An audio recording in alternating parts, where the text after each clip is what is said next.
Hello and welcome. I am so glad you found your way here tonight. Wherever you are listening from, whatever kind of day you have had, you can stop carrying it now. Let your shoulders drop. Let the day fall away behind you. You do not need to hold anything up anymore. Not your posture, not your thoughts, not the version of yourself that had to be sharp and capable and switched on for everyone else. That version can rest now too. Get as comfortable as you can. Shift your legs if you need to. Let your jaw hang loose, just slightly open, the way it does in the deepest part of sleep. Feel the weight of your own body sinking into whatever is holding you. The mattress, the pillow, the couch cushion, the blanket pulled up around your chin. You are held. You do not have to hold yourself up tonight. Before we begin, feel free to share what time it is and where you are listening from. It is a small thing, but it is nice to know that somewhere out there in the dark, someone else is doing exactly what you are doing right now, letting the noise of the day go quiet. Tonight, we're going to talk about a very simple idea, one that sounds so easy to say and yet can take a whole lifetime to actually feel. Letting it be. Not fixing it, not forcing it, not gripping it tighter to make it behave, just letting it be what it already is. We hold on to so much without noticing. We hold on to the outcome of things that have not even happened yet. We hold on to the opinions of people who are not even thinking about us. We hold on to old versions of arguments, replaying them, rewriting our lines, winning them all over again in the shower or in the dark right before sleep. We grip the steering wheel of our lives so hard that our knuckles go white, even on the straight, quiet roads, where nothing at all is asking us to steer. Tonight, I want to loosen that grip with you, slowly, gently, not by force, because forcing yourself to let go is just another way of holding on. Instead, we are going to walk through a few old ideas and a few stories, some of them ancient, some of them borrowed from teachers who walked long, dusty roads a very long time ago, and some of them new, stories I have shaped just for tonight, just for you. Each one circles around the same quiet truth. The tighter you hold something, the less alive it becomes in your hands. The more you allow, the more space there is for rest. So let your eyes soften now, even if they are already closed. Let your breathing find its own rhythm. You do not need to control it. It already knows how to breathe you. It has been doing this since the moment you arrived in the world, without your help, without your instruction, without you ever once having to think about it on purpose. Your heart is beating right now, and you did not tell it to. Your body is already an expert in letting things happen exactly as they need to. Tonight we are simply going to remember that together. There is an old teaching that begins with a single stone sitting in the middle of a river. Let me tell you about that stone and about the river that has been arguing with it gently for longer than anyone can remember. High in a range of mountains whose peaks are so often wrapped in cloud that the villagers below rarely saw their true shape, there was a river that had been born from melting snow. It began as nothing more than a trickle, thin as a thread, sliding down grey rock still cold from winter. As it moved downward, it gathered more water from smaller streams, from seeping cracks in the stone, from 100 tiny sources that most people would never notice or name. By the time it reached the wide valley floor, it was no longer a trickle, it was a river with a voice, a real voice, low and constant, the kind of sound that seems to come from everywhere and nowhere at once. In the middle of this river, In a place where the water ran fast and shallow over a bed of smooth pebbles, there sat one particular stone. It was larger than the stones around it, grey and streaked with a vein of white quartz that caught the light in the late afternoon, and it had likely been resting in that exact spot since long before any human eye had ever looked upon that valley. Every single day and every single night, the water came rushing toward that stone. It struck the stone on its upstream side, split around its shoulders and rushed on past, only to be replaced an instant later by more water, doing exactly the same thing. If you had stood on the bank and watched closely, you might have thought the river was angry at the stone. The water piled up against it in small ridges. It hissed and foamed where it met the stone's edges. At night, in the moonlight, you could hear a particular pitch in the water's voice exactly at that spot, a higher note, almost like a complaint, as if the current itself was frustrated that something so solid dared to sit unmoving in its path. There was a young monk who lived in a small wooden temple not far from that river, and he passed the stone every single morning on his walk to fetch water for the temple's kitchen. For the first few months of his life at the temple, he barely noticed the stone at all. It was just a shape in the water, background to his thoughts, which were usually busy with worry about whether he was learning quickly enough, whether the older monks thought well of him, whether he would ever feel as calm and steady as they appeared to be. But one autumn morning, when the air had turned sharp and the leaves on the birch trees along the riverbank had gone the color of old brass, he stopped at the water's edge and really looked at the stone for the first time. He noticed how the water split around it, and how, no matter how hard the current pushed, the stone never moved even a single hair's width.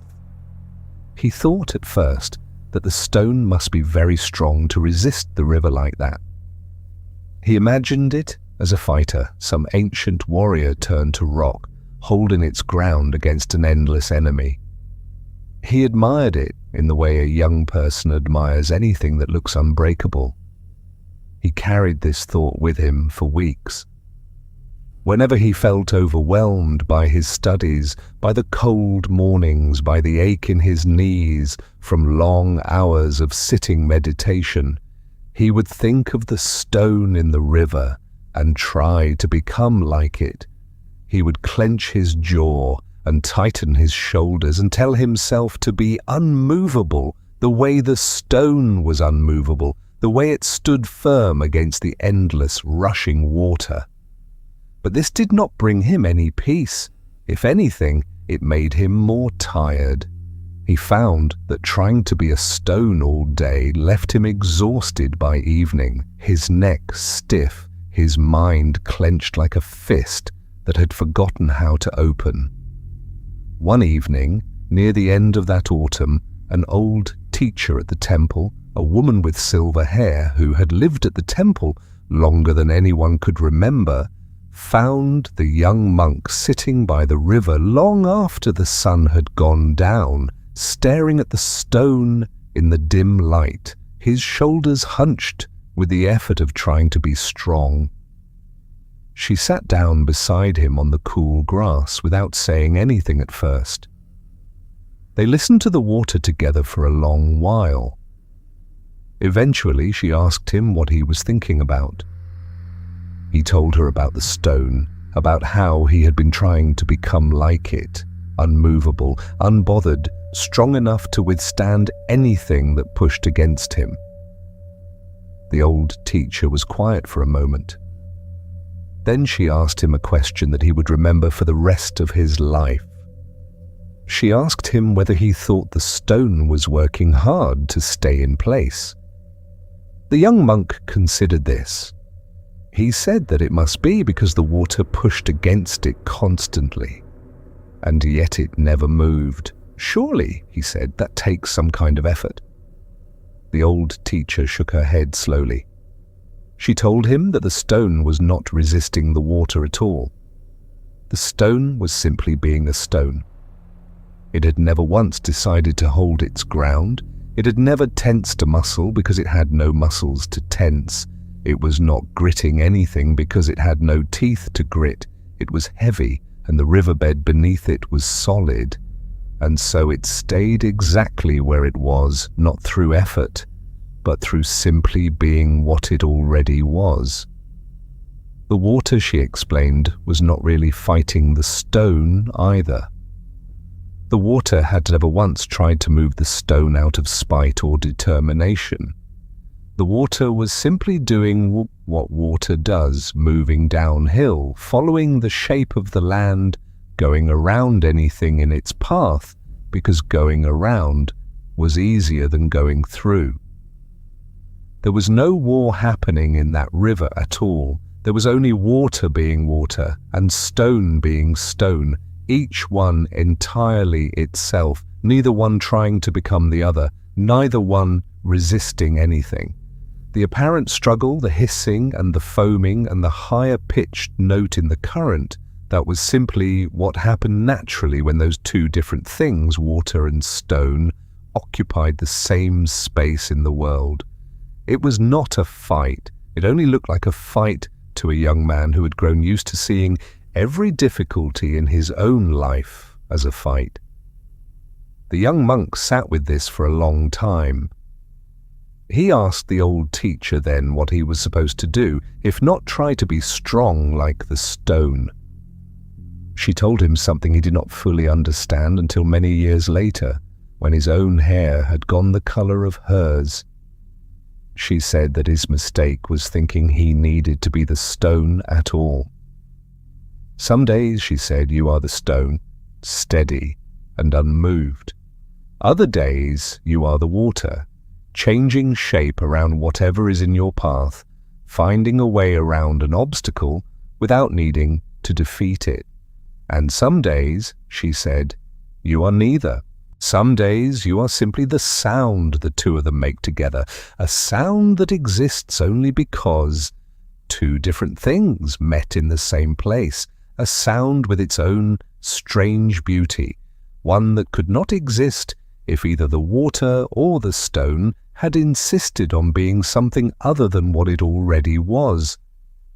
She told him that his suffering did not come from the difficulty of his life. It came from his belief that he had to grip something, anything, in order to survive the difficulty. Grip strength was not required. Only presence was required.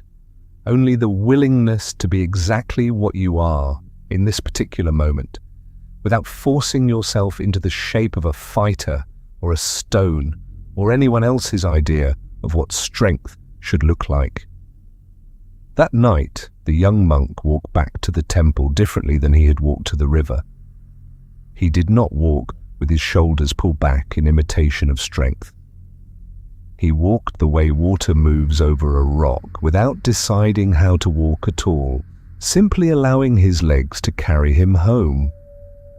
He slept better that night than he had slept in months. Not because he had solved anything, and not because his worries about his studies or his place at the temple had disappeared. They had not disappeared, but he had stopped gripping them. He had let them sit in his mind the way the stones sat in the river, present, but no longer something he needed to fight or defeat or become. Let us rest here a moment. Feel the body soft and heavy just where it is. You do not need to be the stone tonight. You do not need to be the water either.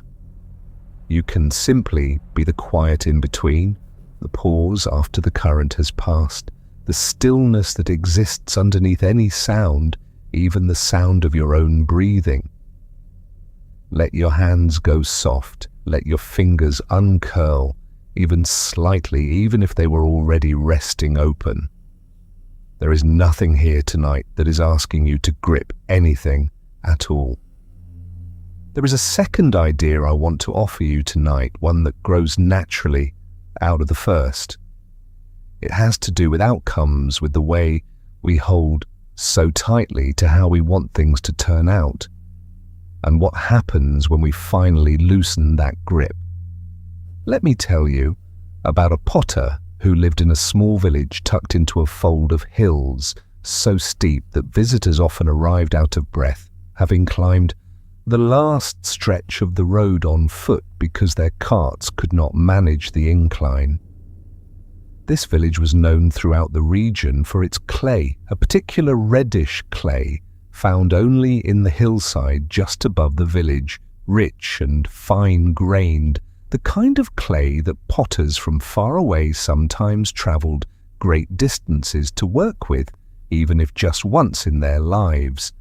The potter I want to tell you about was a man named Hoyt, though in the village he was mostly just called by the sound of his wheel, which everyone could hear from a distance, a low rhythmic creak that carried across the rooftops on quiet mornings.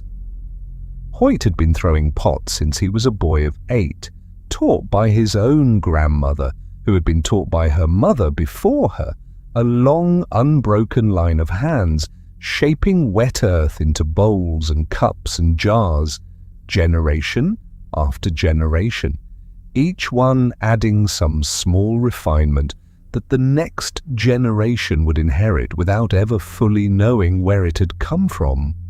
For most of his life, Hoyt had been what people in the village called a striving man. He was skilled, everyone agreed on that, but he was rarely satisfied.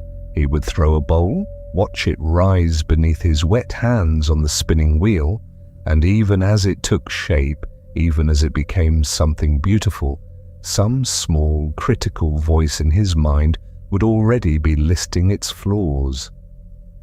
The lip was not quite even, the curve of the belly leaned a fraction too far to one side, the glaze, when it came out of the kiln, was almost the colour he wanted, but not quite, always not quite. He would sell his pots in the village market, and people would praise them, and buy them, and use them for years in their kitchens. But Hoyt himself rarely felt proud of any single piece for more than a few minutes before his mind moved on to what he might do differently next time. He believed, without ever quite putting it into words, that somewhere ahead of him, in some future working of the wheel, there existed a perfect pot. If he just kept trying, kept adjusting his hands, kept studying the older potters, kept practicing late into the evening by lamplight, he would eventually reach it. And once he reached it, he believed he would finally be able to rest. He would finally be satisfied. Years passed this way. Hoyt became one of the most respected potters, not just in his village but in the surrounding valleys, known for a particular way he shaped the necks of his water jars, a subtle flair that other potters tried and failed to imitate, and still he was not satisfied. If anything, the more skilled he became, the more exacting his own inner critic grew, as though his skill had simply given his dissatisfaction a sharper set of eyes. One winter, an elderly travelling monk passed through Stone Hollow village on his way to a monastery further north, and, as monks often did in those days, he stopped to rest and was given shelter for a few nights by different families in the village, moving from one house to the next. On his second night he stayed in Hoyt's home, and in the evening, after the meal was finished, he asked to see Hoyt's workshop.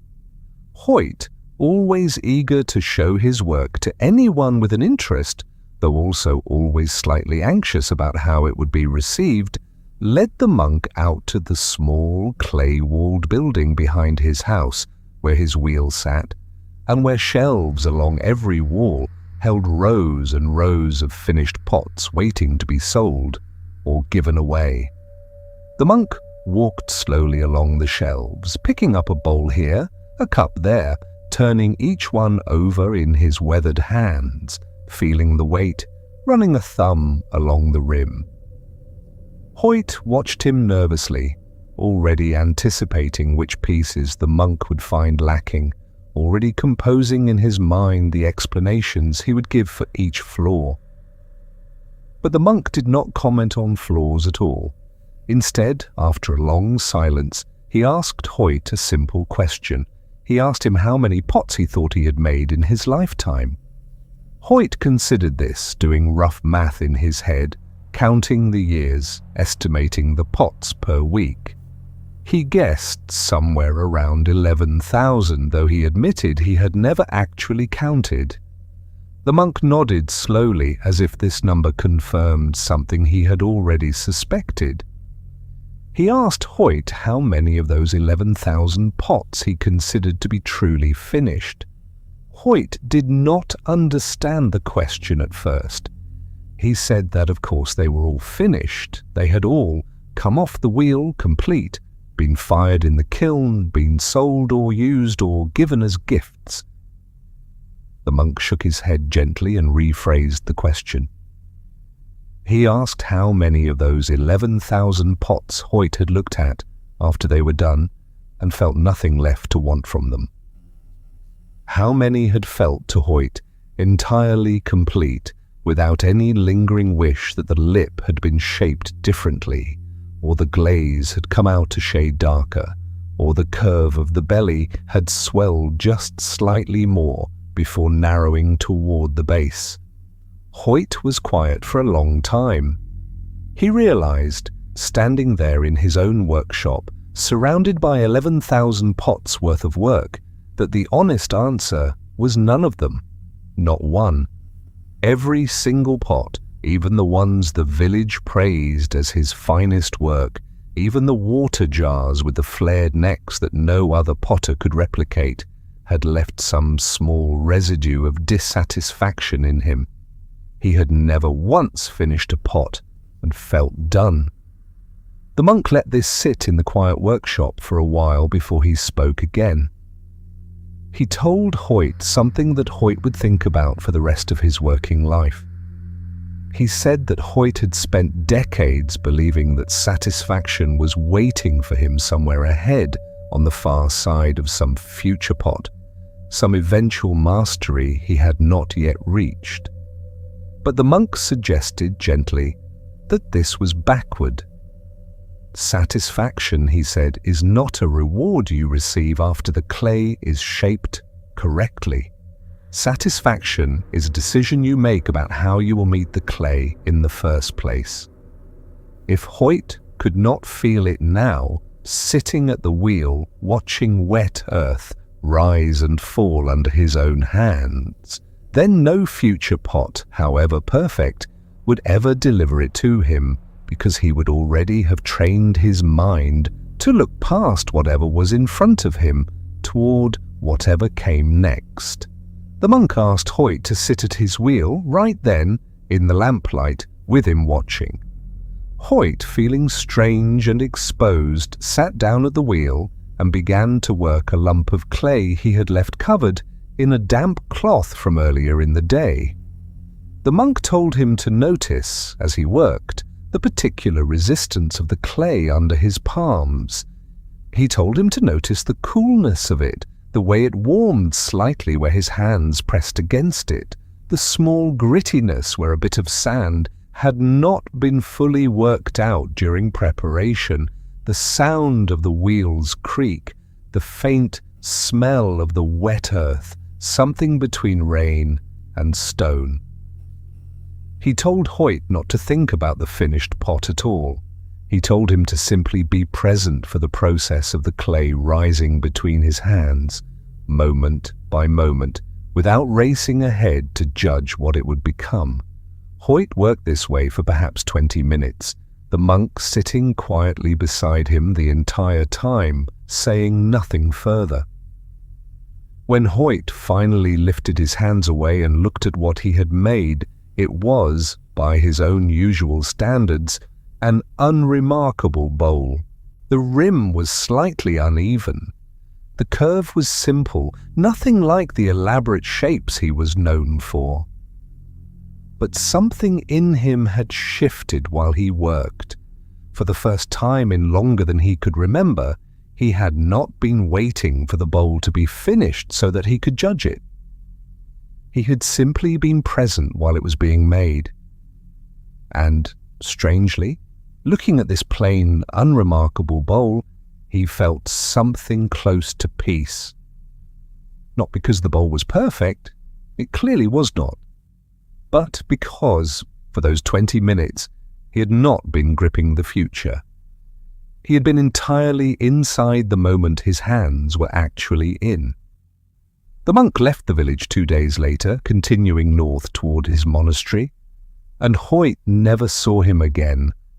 But Hoyt kept that plain, uneven bowl on a shelf near his wheel for the rest of his life, not because it was his finest work, but because it reminded him of something his finest work never could.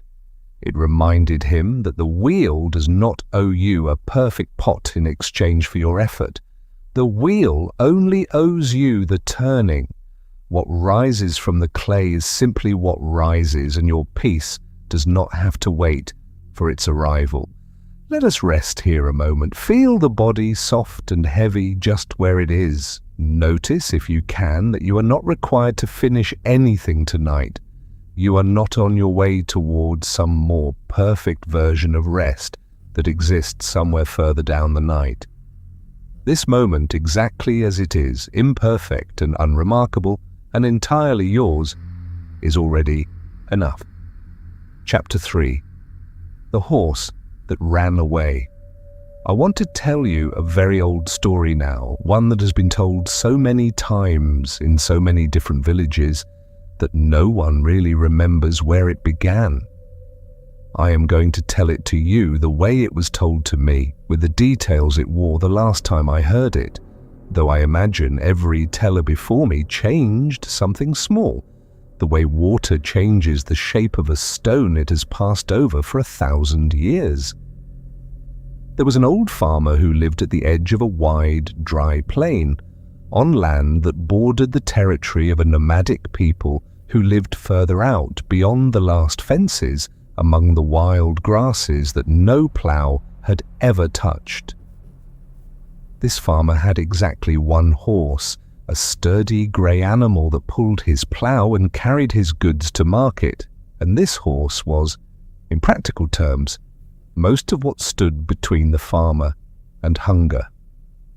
One morning, the farmer went out to the field where the horse had been left to graze overnight, and found the gate standing open and the horse gone. It had wandered off in the night, perhaps startled by something, perhaps simply following some old instinct toward the open plain beyond the fence, and it was nowhere to be seen. The farmer's neighbours gathered that afternoon, as neighbours do, to offer their sympathy. They told him how terrible his luck was, losing his only horse right before the planting season, when he would need it most. The farmer listened to them politely, and then he said something that surprised them. He said, "Maybe it is bad luck, and maybe it is not. We will see." The neighbours found this strange, even a little rude, given how obviously terrible the situation seemed to them, but the farmer did not argue further.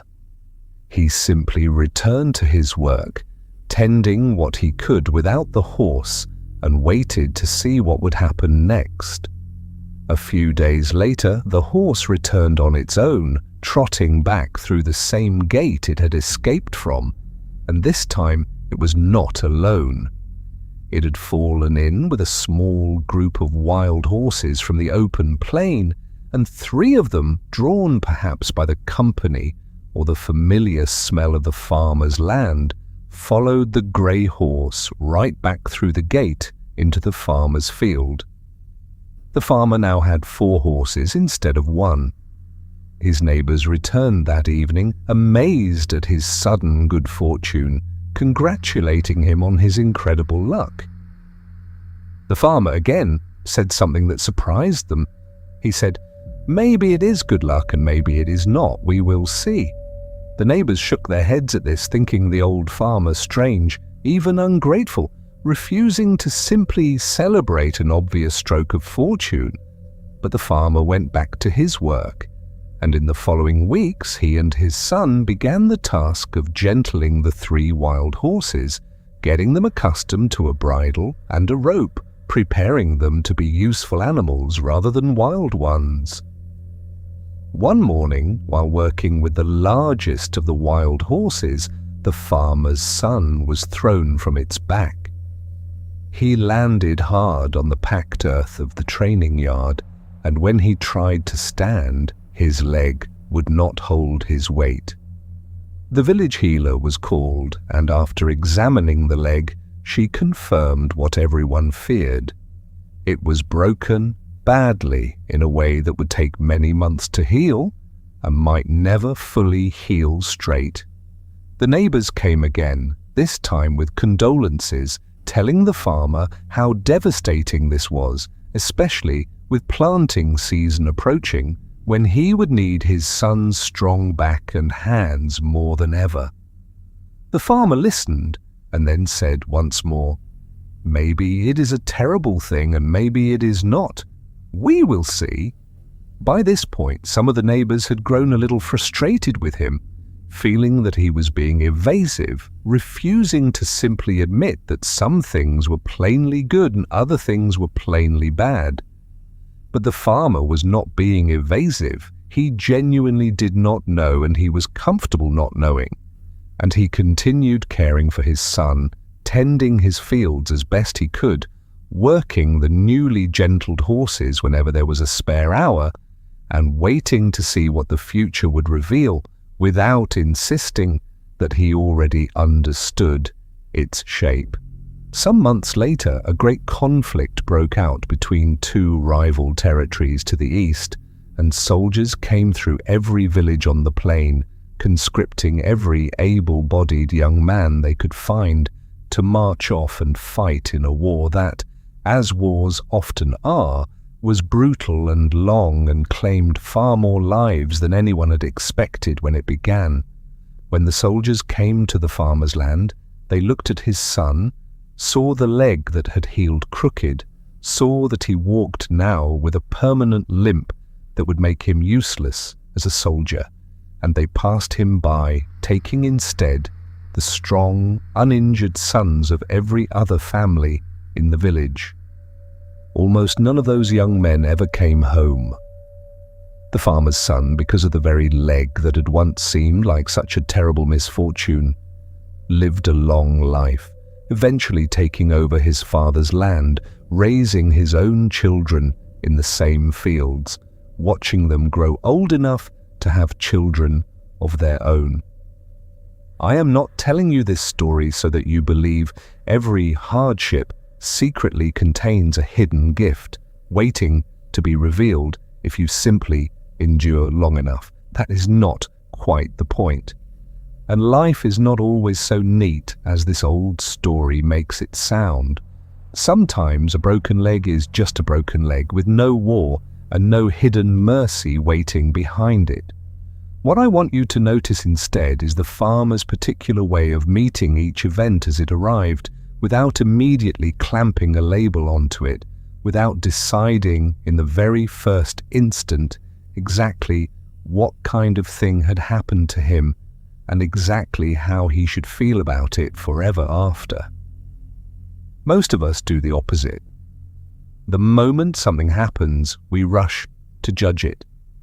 We decide, often within seconds, whether it is a disaster or a triumph, and then we spend enormous amounts of energy defending that judgment, gripping it, building a whole structure of feeling on top of a decision we made far too quickly to have actually understood what was happening. The farmer in this story was not passive. He worked his land every day. He gentled the wild horses. He cared for his son's leg with real diligence and love.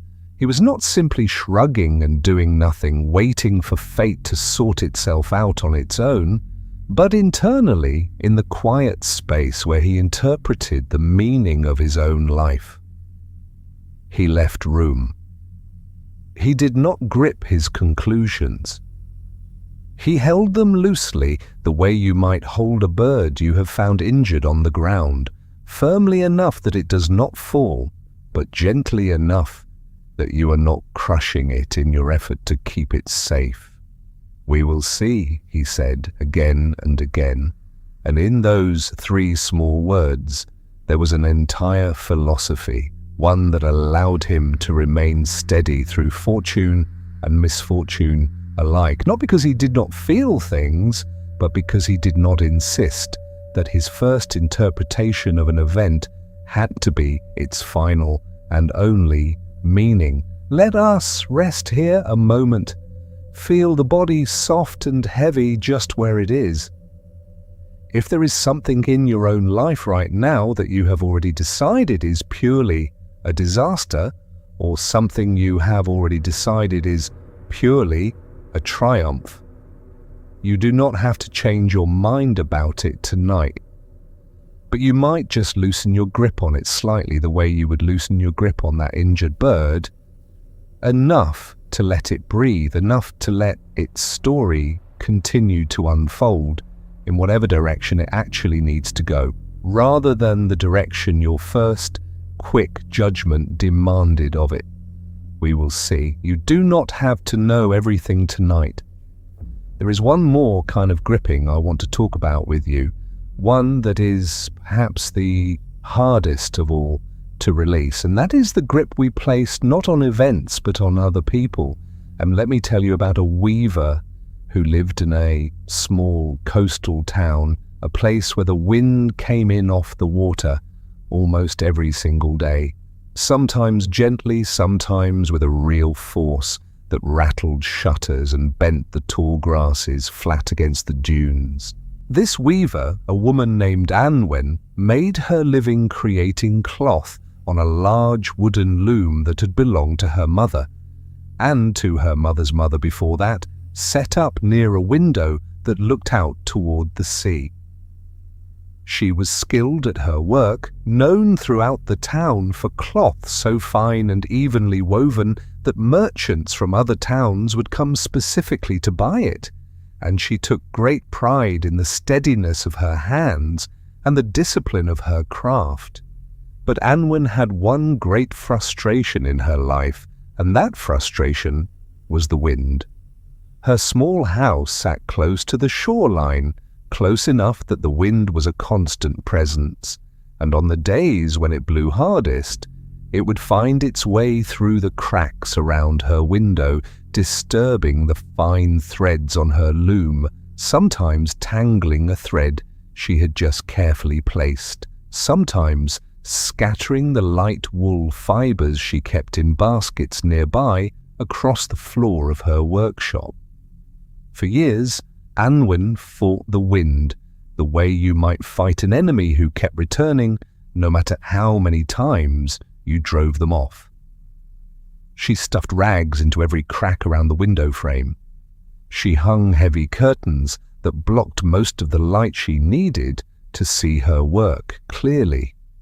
She complained about the wind to anyone who would listen, cursing it under her breath on the days it was strongest, treating each gust that disturbed her threads as a personal insult, a deliberate act of sabotage against her craft.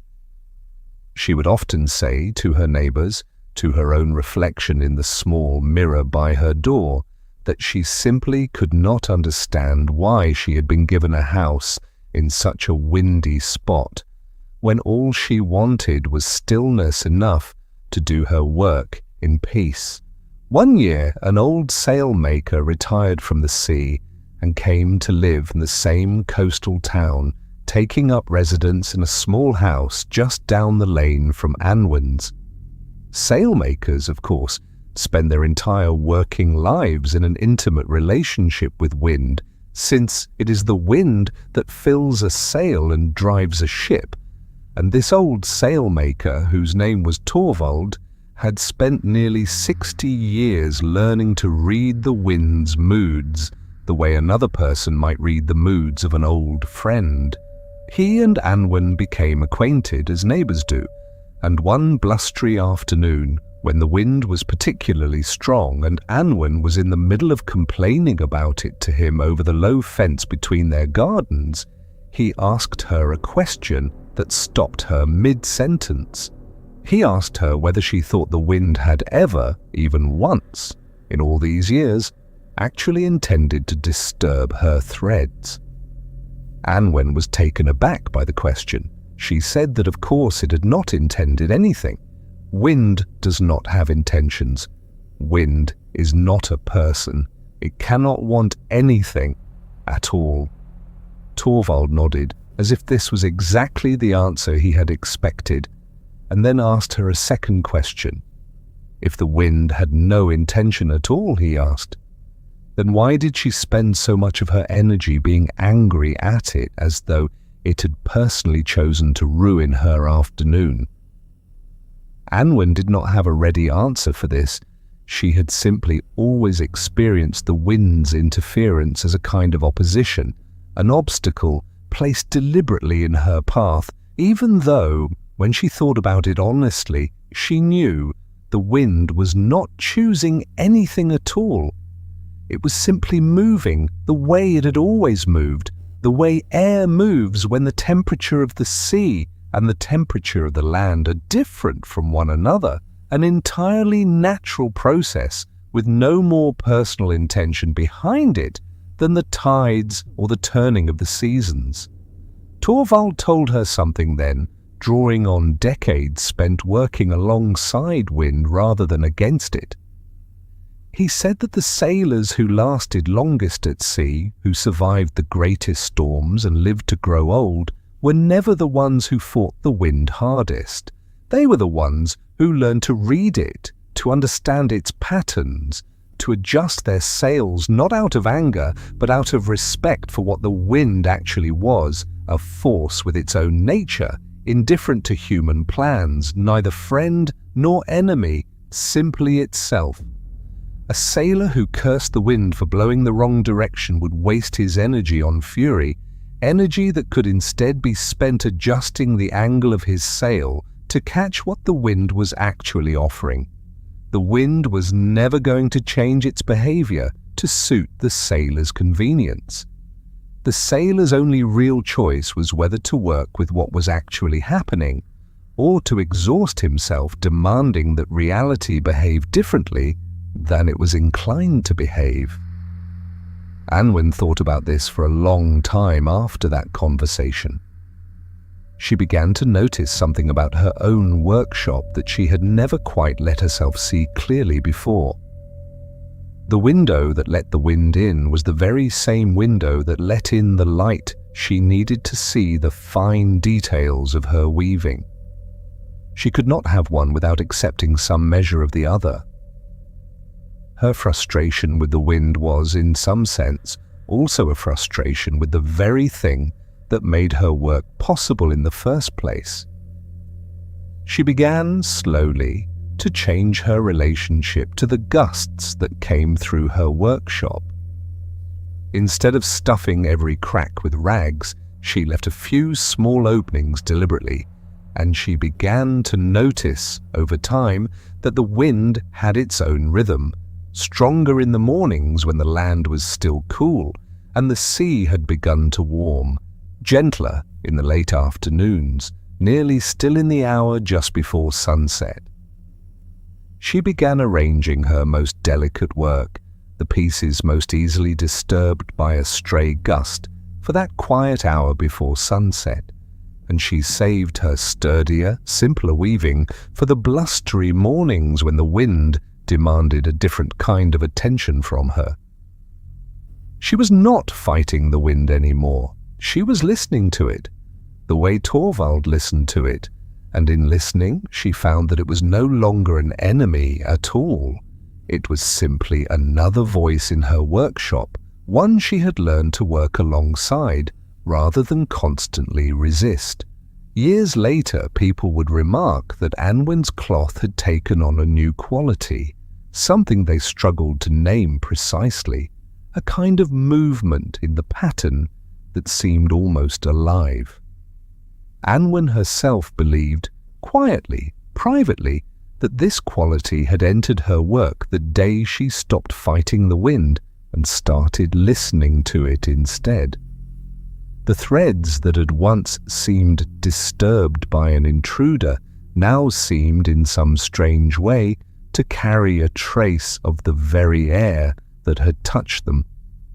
I tell you this story because so many of us spend enormous energy fighting the people around us, the way Anwen once fought the wind, treating their different rhythms, their different needs, their different ways of moving through the world, as personal opposition, as obstacles placed deliberately in our path.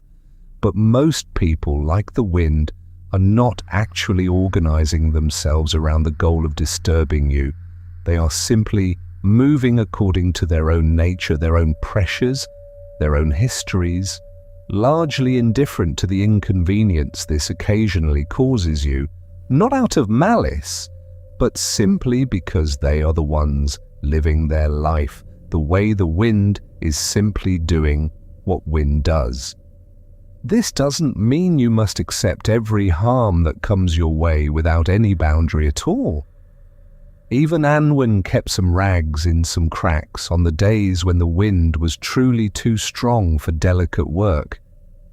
But there is a difference between placing a reasonable boundary and living in a constant state of war with forces and people who were never actually your enemy in the first place.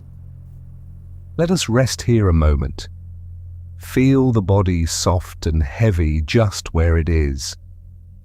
If there is someone in your life whose rhythm has felt lately like wind through an open window, disturbing threads you are trying carefully to place, you do not need to solve anything about that tonight. You might simply notice gently that they are probably not aiming at you at all. They are simply moving the way they move, the way weather moves, the way the tide moves, indifferent and natural, and rarely, if ever, personal. For our final story tonight, I want to bring you somewhere quiet, somewhere at the very edge of land, where the whole shape of this idea, letting be, comes together in its simplest and most complete form. There was an old lighthouse keeper named Bram who attended the same lighthouse on the same rocky point for 41 years.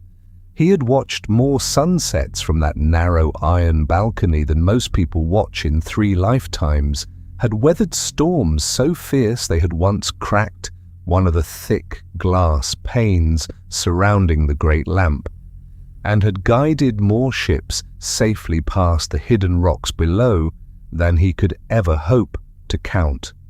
For all of those 41 years, Bram had carried a particular kind of vigilance with him, a tension in his shoulders that never fully released, even on the calmest nights, even when the sea lay flat and silver under a full moon, and there was not a single ship anywhere on the horizon that needed his light at all.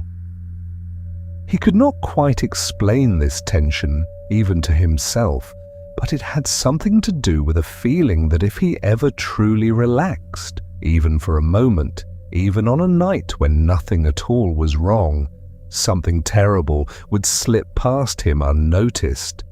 Some ship would founder on the rocks precisely in the moment his attention wavered. Some disaster would choose exactly the hour he allowed himself to rest. And so for 4 decades, Bram slept lightly, woke often through the night to check the lamp, paced the small rooms of the lighthouse even during his supposed hours of rest, never quite able to set down the invisible weight he had been carrying since his very first night on the job, as a young man barely out of his 20s. Now, at the age of 73, with his hands beginning to shake slightly on cold mornings, and his eyesight not what it once was, Bram had finally agreed, after much persuading from his daughter, to retire. A younger keeper had already been trained and would arrive to take over the following week. This particular night was to be Bram's very last night alone in the lighthouse, his final watch after 41 years of service. He expected, honestly, to feel relief. Instead, as the sun set that final evening, painting the sky in long streaks of orange and violet above the darkening water, he found himself gripped by an anxiety unlike any he had felt before. He climbed the spiral stairs to the lamp room as he always did, lit the great lamp as he always did, and then stood at the railing outside, looking out over the water, unable to shake a feeling that this final night of all nights was the one where everything might go wrong. He thought about all the nights he might have somehow failed without knowing it, some small oversight that had, by pure luck, never caused a disaster, and he wondered whether his luck, after 41 years, might finally run out on this very last watch, as if the sea itself had been waiting patiently all this time for the one night he might let his guard down even slightly. Around midnight, an old friend of his, a fisherman named Cato, who had known Bram since they were boys together in the fishing village at the base of the point, rowed out to the small dock beneath the lighthouse, as he sometimes did on calm nights, bringing a jug of something warm to share and keep an old friend company. Cato climbed the long stairs up to the lamp room and found Bram standing rigid at the railing, staring out at a sea that was, that night, almost perfectly calm, without a single ship in sight in any direction. Cato asked him what was wrong, and Bram, after a long silence, admitted the strange fear that had gripped him, the sense that this last night above all others needed his fiercest vigilance, even though there was, by any reasonable measure, nothing at all happening that required it. Cato was quiet for a while, looking out at the same calm water Bram had been staring at. Then he asked Bram a question. He asked him whether in 41 years the lighthouse had ever once needed Bram to personally push a ship away from the rocks with his own 2 hands. Bram said no, of course not. The light did the work, the light simply needed to be lit, and the ships did the rest themselves, steering by what the light showed them. Cato asked whether Bram, then, was actually the thing keeping the ship safe, or whether it was the light itself, faithfully turning, faithfully shining, doing exactly what it had been built to do, regardless of how tightly Bram's own shoulders were clenched while it worked. Bram began to understand where his old friend was leading him, but he let Cato continue anyway, needing to hear it laid out plainly. Cato said that for 41 years Bram had been standing watch over a light that did not actually need his tension to function. The light burned whether Bram's jaw was clenched or relaxed. The great lens turned on its careful gears whether Bram slept soundly through the night or paced the floor until dawn. The ships out on the water responded to the light itself, not to the quality of Bram's inner vigilance, which no sailor at sea could possibly perceive or benefit from in any way. All those years of unslept nights, all that gripped attention carried through decades of otherwise calm water, had not actually made a single ship safer. It had only made Bram more tired. Bram sat down slowly on the small bench built into the lamp room wall, absorbing this, feeling something in his chest loosened slightly for what felt like the first time in 41 years. He asked Cato, in a voice smaller than his usual voice, what he was supposed to have done instead, all those years, if not stay vigilant. Cato told him that vigilance itself was not the problem. It was right and proper that a keeper check his lamp, trim his wick, keep his glass clean, watch the weather for signs of coming storms. That was simply the honest work of the job, and Bram had done that work faithfully and well for 4 decades. But there was a difference, Cato said, between doing the actual work of tending the light and carrying an additional invisible weight on top of that work, a weight made entirely of fear, a fear that had never once, in 41 years, prevented a single disaster, because the light had never actually depended on Bram's fear to keep burning. The light depended on oil and a clean wick and careful turning gears, all things Bram had faithfully provided. It had never once depended on the tightness of his shoulders while he provided them. Bram sat with this for the rest of that final night, and something in him did finally soften there in the lamp room on his very last watch after 41 years of carrying weight that had never actually been necessary at all. He did not stop caring about his work. He did not stop checking the lamp or noting the direction of the wind or watching the horizon out of long habit, but he did it for the first time in decades without the fear riding alongside it. He simply did the work and let the light do what the light was built to do, and trusted finally on his very last night that his own inner clenching had never been the thing holding the ships safely on their course. The light had always been enough on its own, exactly as it was built to be. Bram's true job all along had simply been to tend it faithfully and then let it do the rest.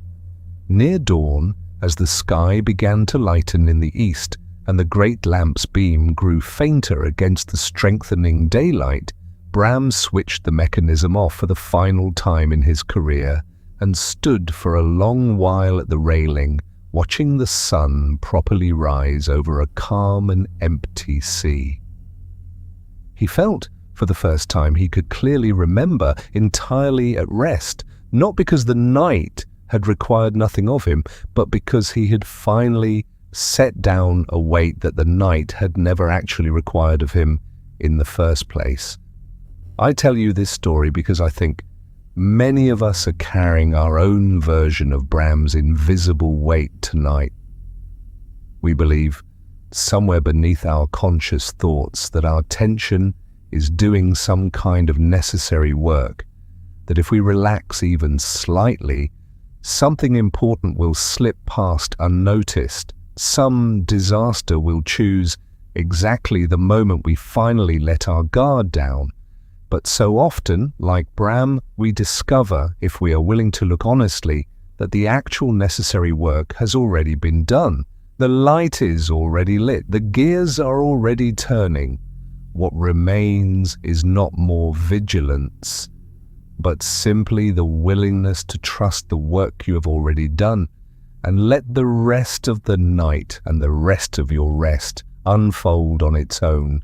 Let us rest here a moment, one final time tonight.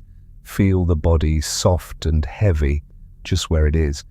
There is another story I want to share with you now, one that has stayed with me for a long time, about a gardener and the particular kind of freedom that comes when we stop measuring our own worth against a number we invented ourselves.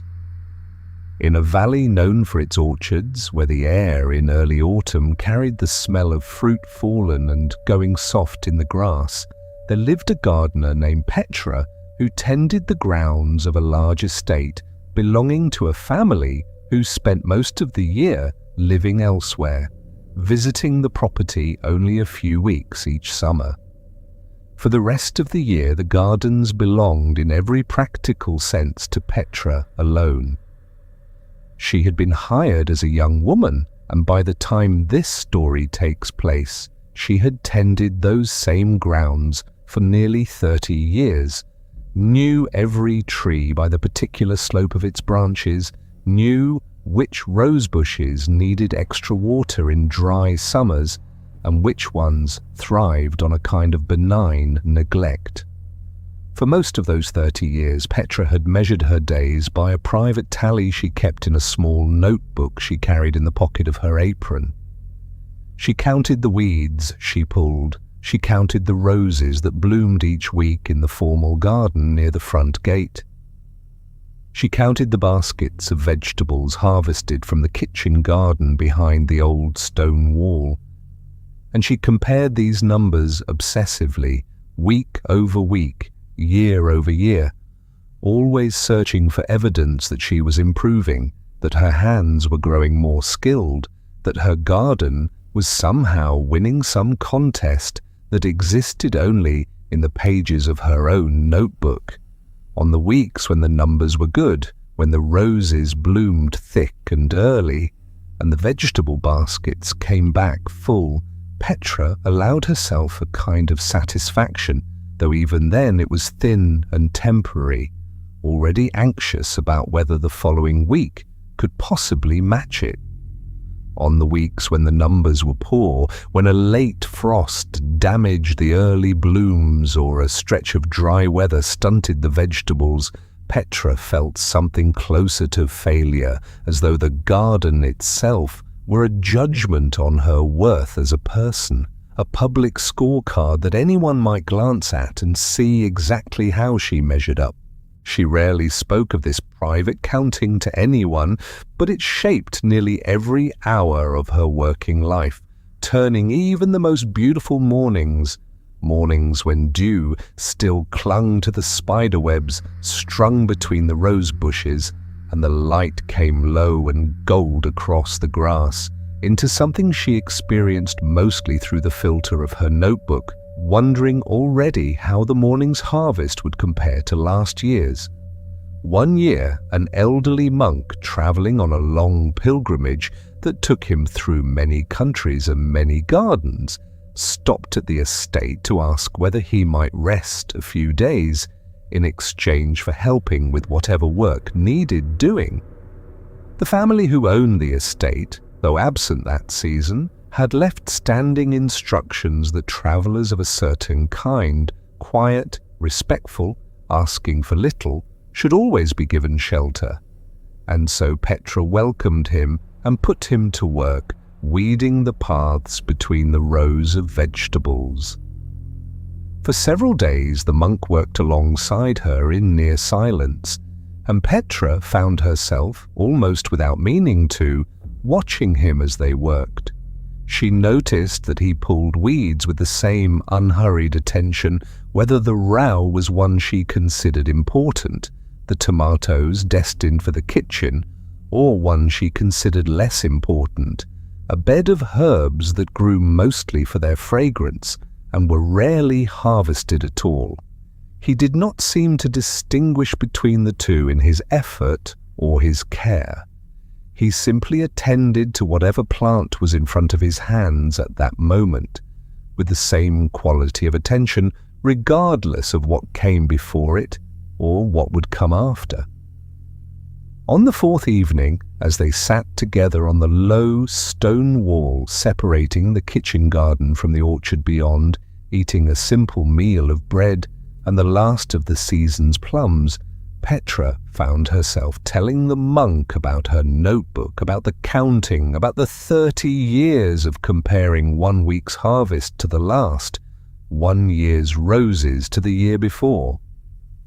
She had not planned to tell him any of this, but something about his unhurried presence made the confession come easily, almost against her will. The monk listened without interrupting, and when she finished, he asked her a simple question. He asked her what, exactly, she was hoping the counting would eventually tell her. Petra thought about this for a long moment.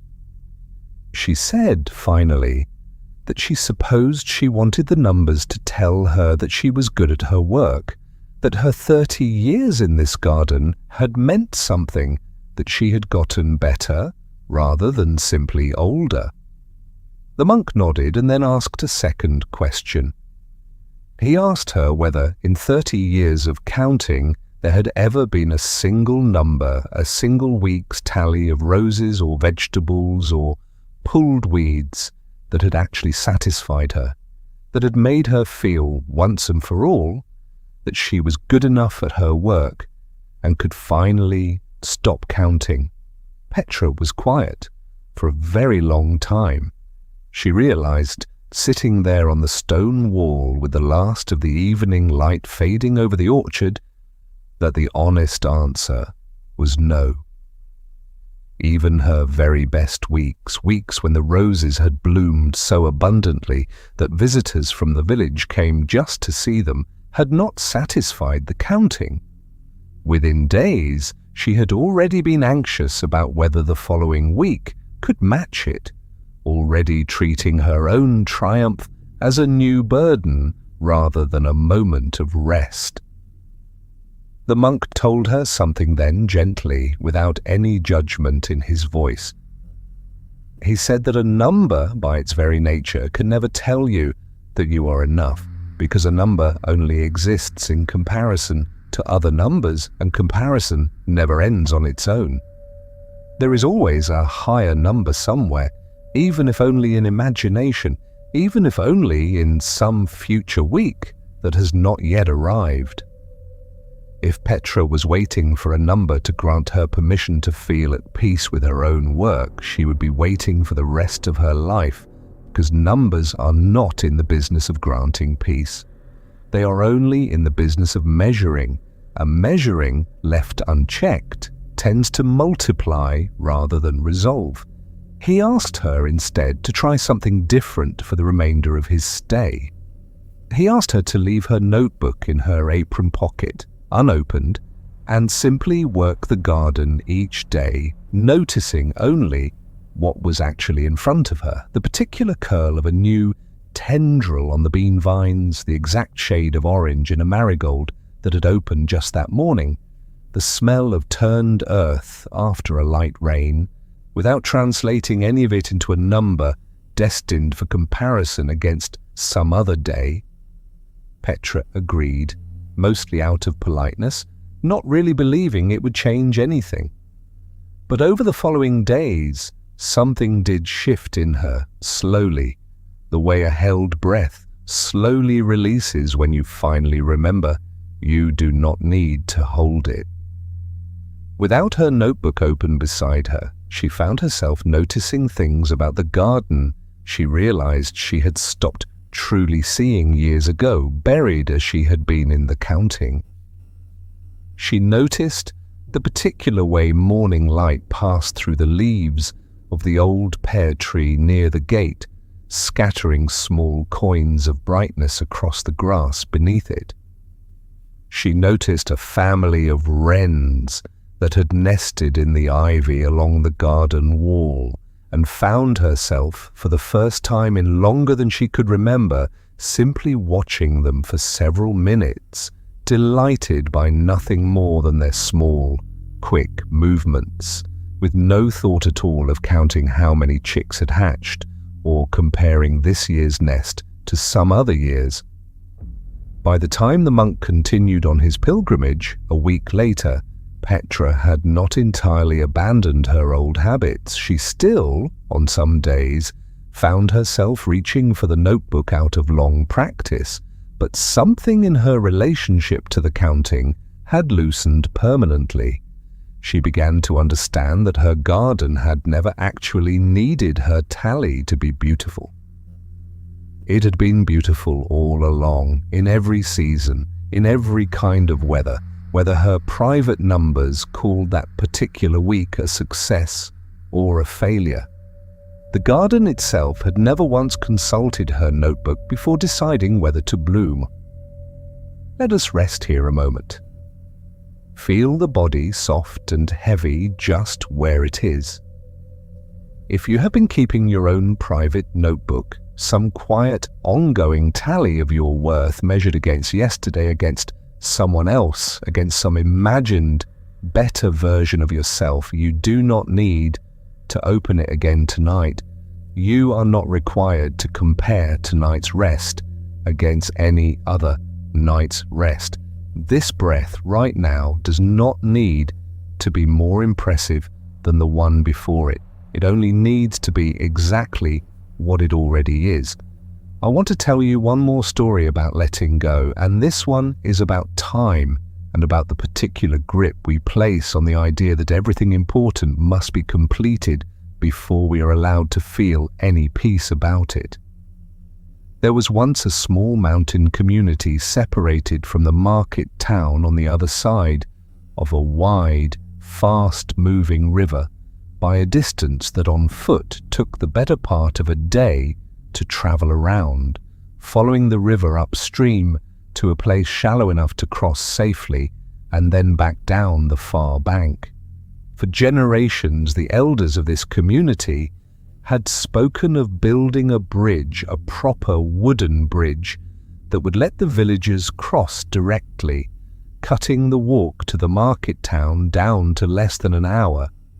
Various attempts had been made over the years. An early bridge, built by the villagers' grandparents, had been swept away in a single violent spring flood only 2 years after its completion, the river rising higher than anyone had thought possible and tearing the wooden supports loose from the banks as though they had been made of straw. A second attempt, built with sturdier stone footings, had taken nearly a decade to construct, only to have its half-finished timber span collapse under the weight of an early winter's heavy snow before it had ever carried a single traveller across.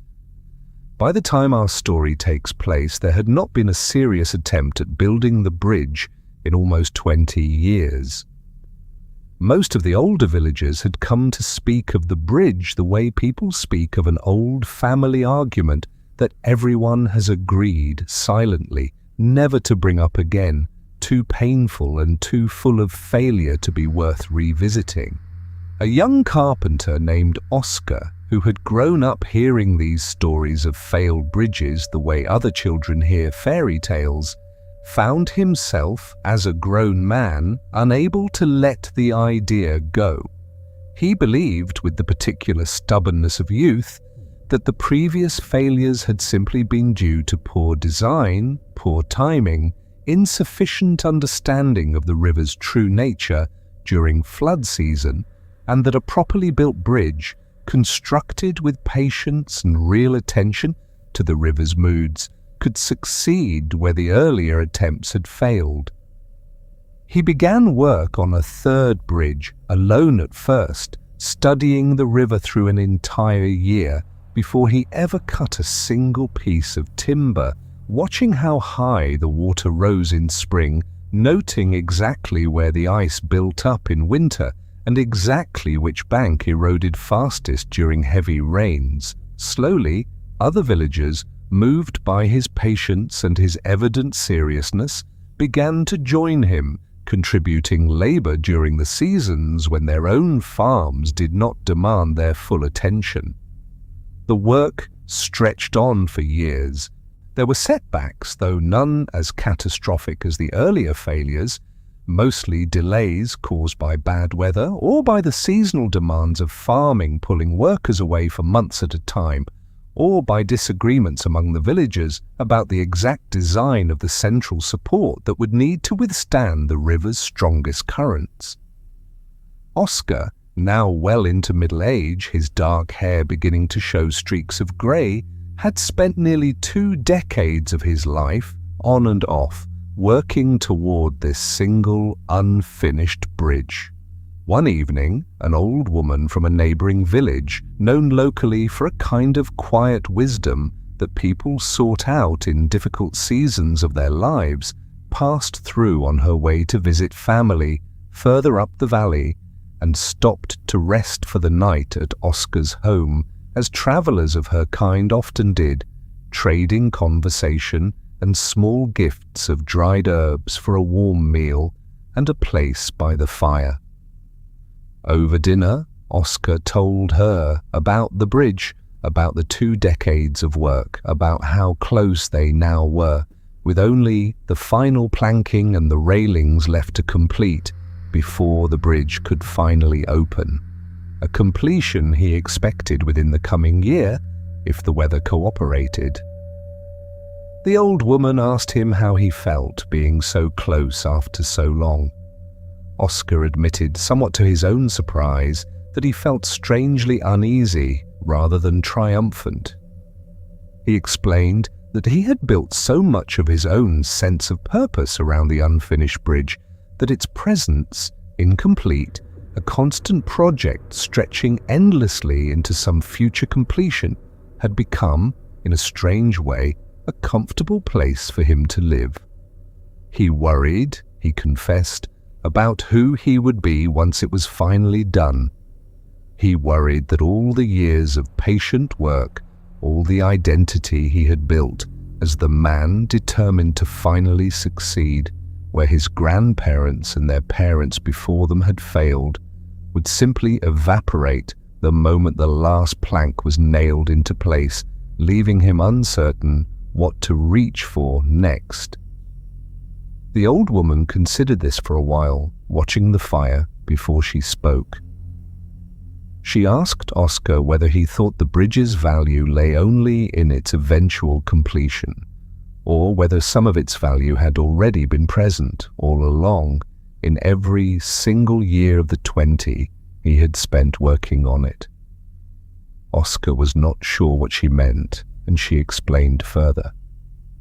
She asked him to think about every morning he had woken before dawn to study the river's current before the day's heat changed its temperament. Every afternoon he had spent teaching a younger villager how to properly notch a support beam so it would hold weight evenly.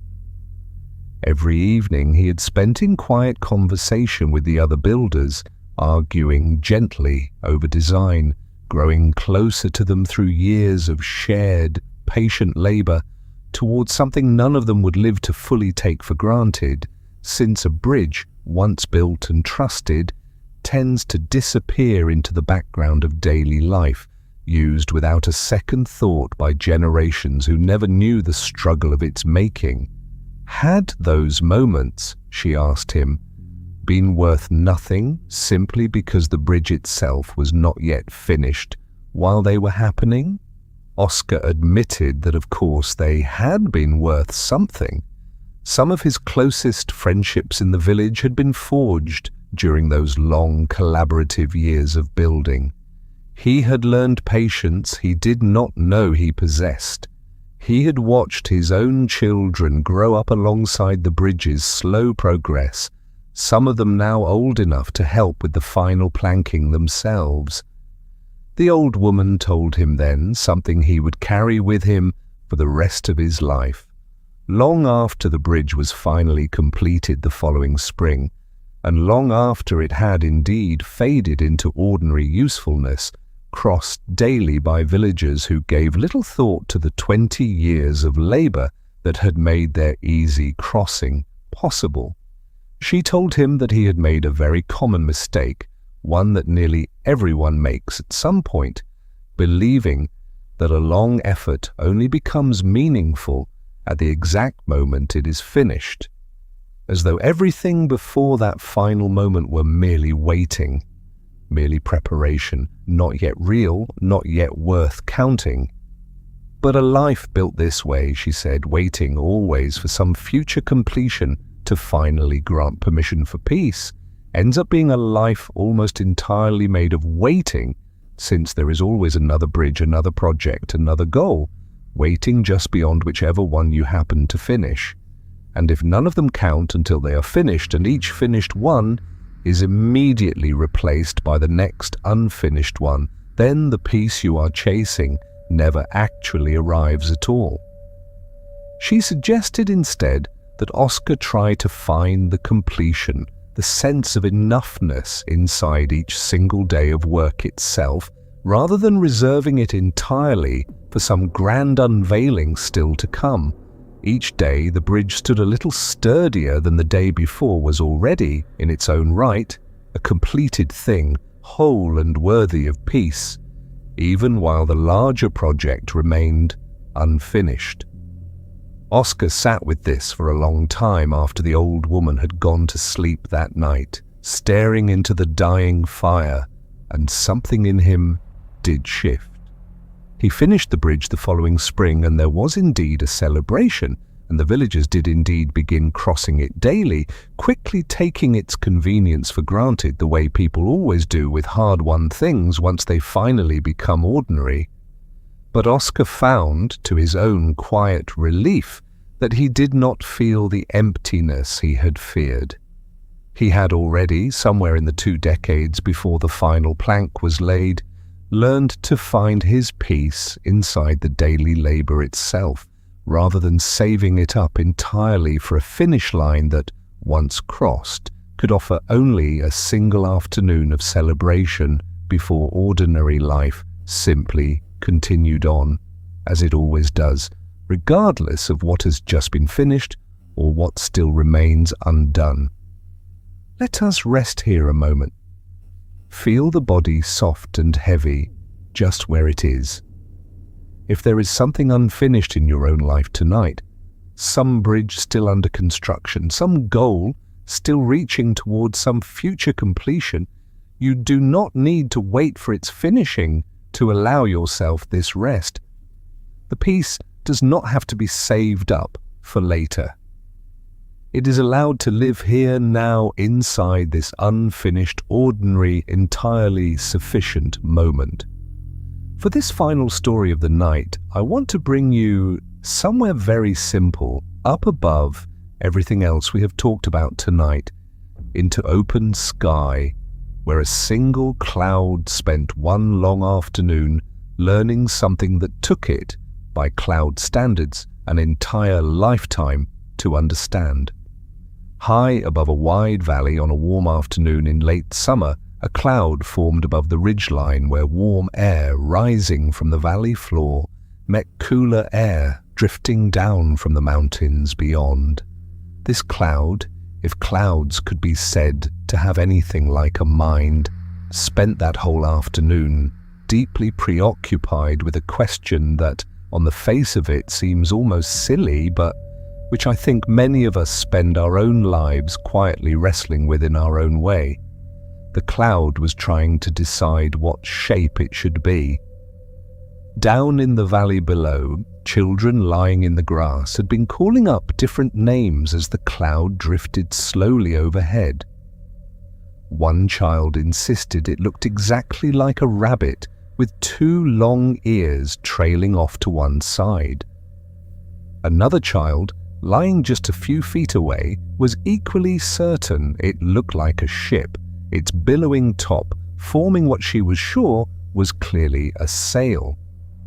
An old farmer, glancing up briefly from his work in a nearby field, muttered to himself that it looked like nothing so much as an approaching storm, and eyed it with some suspicion, wondering whether he ought to bring in his drying hay before the afternoon was through. The cloud, hearing all of this, or something like hearing, in whatever strange way a cloud might be said to hear the shifting currents of air that carried these voices upward, found itself in something like distress. It wanted very much to be the right shape. It tried for a while to hold itself in the shape of a rabbit, the way the first child had described it, tensing whatever a cloud might tense in order to keep its ears from drifting apart in the wind. But the wind did not care what the child had called it, and within a few minutes the 2 trailing wisps that had briefly resembled ears had already spread and thinned, curling into something that no longer resembled a rabbit at all. The cloud, if it could have felt something like disappointment, felt it then, believing it had somehow failed at the simple task of being a rabbit-shaped cloud for longer than a few minutes. It tried next to hold the shape of a ship, gathering its billowing edges into what it hoped might look like a sail. But again the wind, indifferent to the cloud's efforts, continued its steady work, and within a short while the ship-like shape had softened and spread into something far less distinct, something that did not look like anything in particular at all. The cloud, watching this happen, began to feel something like despair. It seemed, from where the cloud sat suspended in its own experience, that it was simply failing at every shape it attempted, unable to hold any single form long enough to satisfy any of the watchers below, drifting instead into vague, undefined masses that nobody down in the valley bothered to name at all. But then, as the afternoon wore on and the light began to shift toward evening, something interesting happened. The old farmer, whose earlier suspicion of the cloud as an approaching storm had passed, since it had drifted on without bringing any rain at all, glanced up again as he finished his work for the day and found himself struck, quite unexpectedly, by the particular colour the cloud had taken on as the setting sun began to catch its edges. It was no longer shaped like anything at all, no rabbit, no ship, no storm. It had spread wide and thin across a large stretch of the sky, its edges catching the last gold light of the day in a way that turned the whole thing a soft, glowing rose colour, deepening toward violet where it thinned near the horizon. The farmer stood for a long moment, forgetting entirely about his hay, simply watching the colour shift and deepen as the sun continued its descent. And he thought, without quite meaning to, that it was one of the most beautiful things he had seen in the sky in a very long while. He did not think it looked like anything else at all. It did not need to look like a rabbit or a ship or even a storm in order to be beautiful. It only needed to be exactly the shape it had actually become, doing exactly what clouds do when the wind moves through them and the light changes around them, entirely unconcerned with whether any particular shape satisfied any particular watcher below.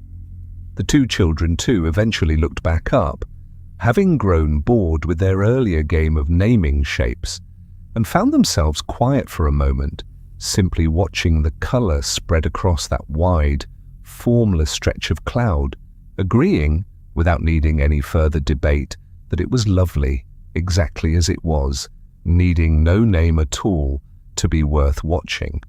I think about this cloud sometimes when I notice myself trying very hard to hold a particular shape for the people around me, the capable shape, the calm shape, the shape that never shows a crack, the shape someone once told me I ought to be, and which I have been quietly, exhaustingly trying to maintain against a wind that was never going to stop moving through me, no matter how hard I tried to hold my edges in place.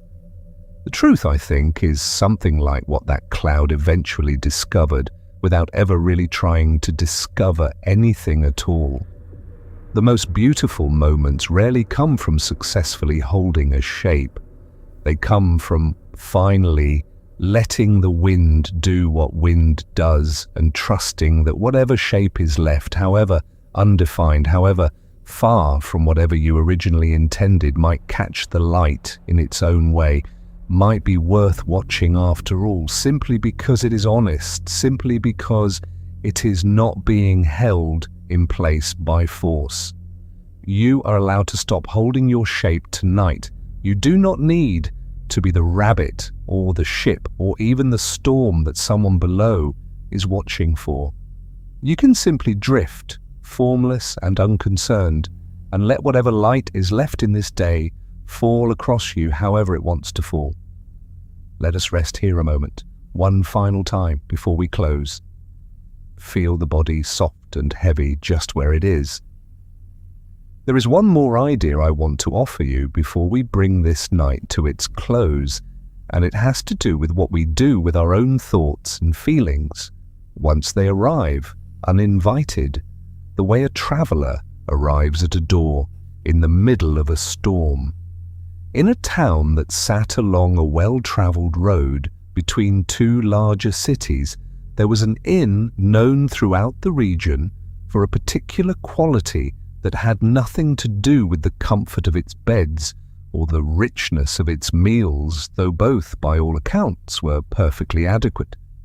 What the inn was truly known for was its innkeeper, a broad, quiet man named Fyodor, who had a way of welcoming every single guest who arrived at his door with the exact same open warmth, regardless of who they were or what condition they arrived in. Merchants traveling with fine goods and heavy purses were welcomed with the same simple courtesy as beggars who could offer nothing but a night's work, sweeping the stable in exchange for a meal.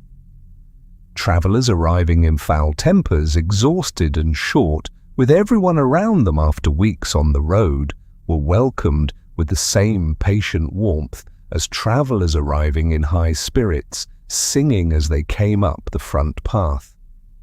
Even those who arrived at Fyodor's inn with reputations that preceded them, an occasional thief passing through, a soldier with a violent temper known in 3 different towns, were welcomed at the door the same way everyone else was welcomed, offered a room, offered a meal, treated for that one night as simply another guest under his roof, deserving of basic hospitality regardless of the story attached to their name.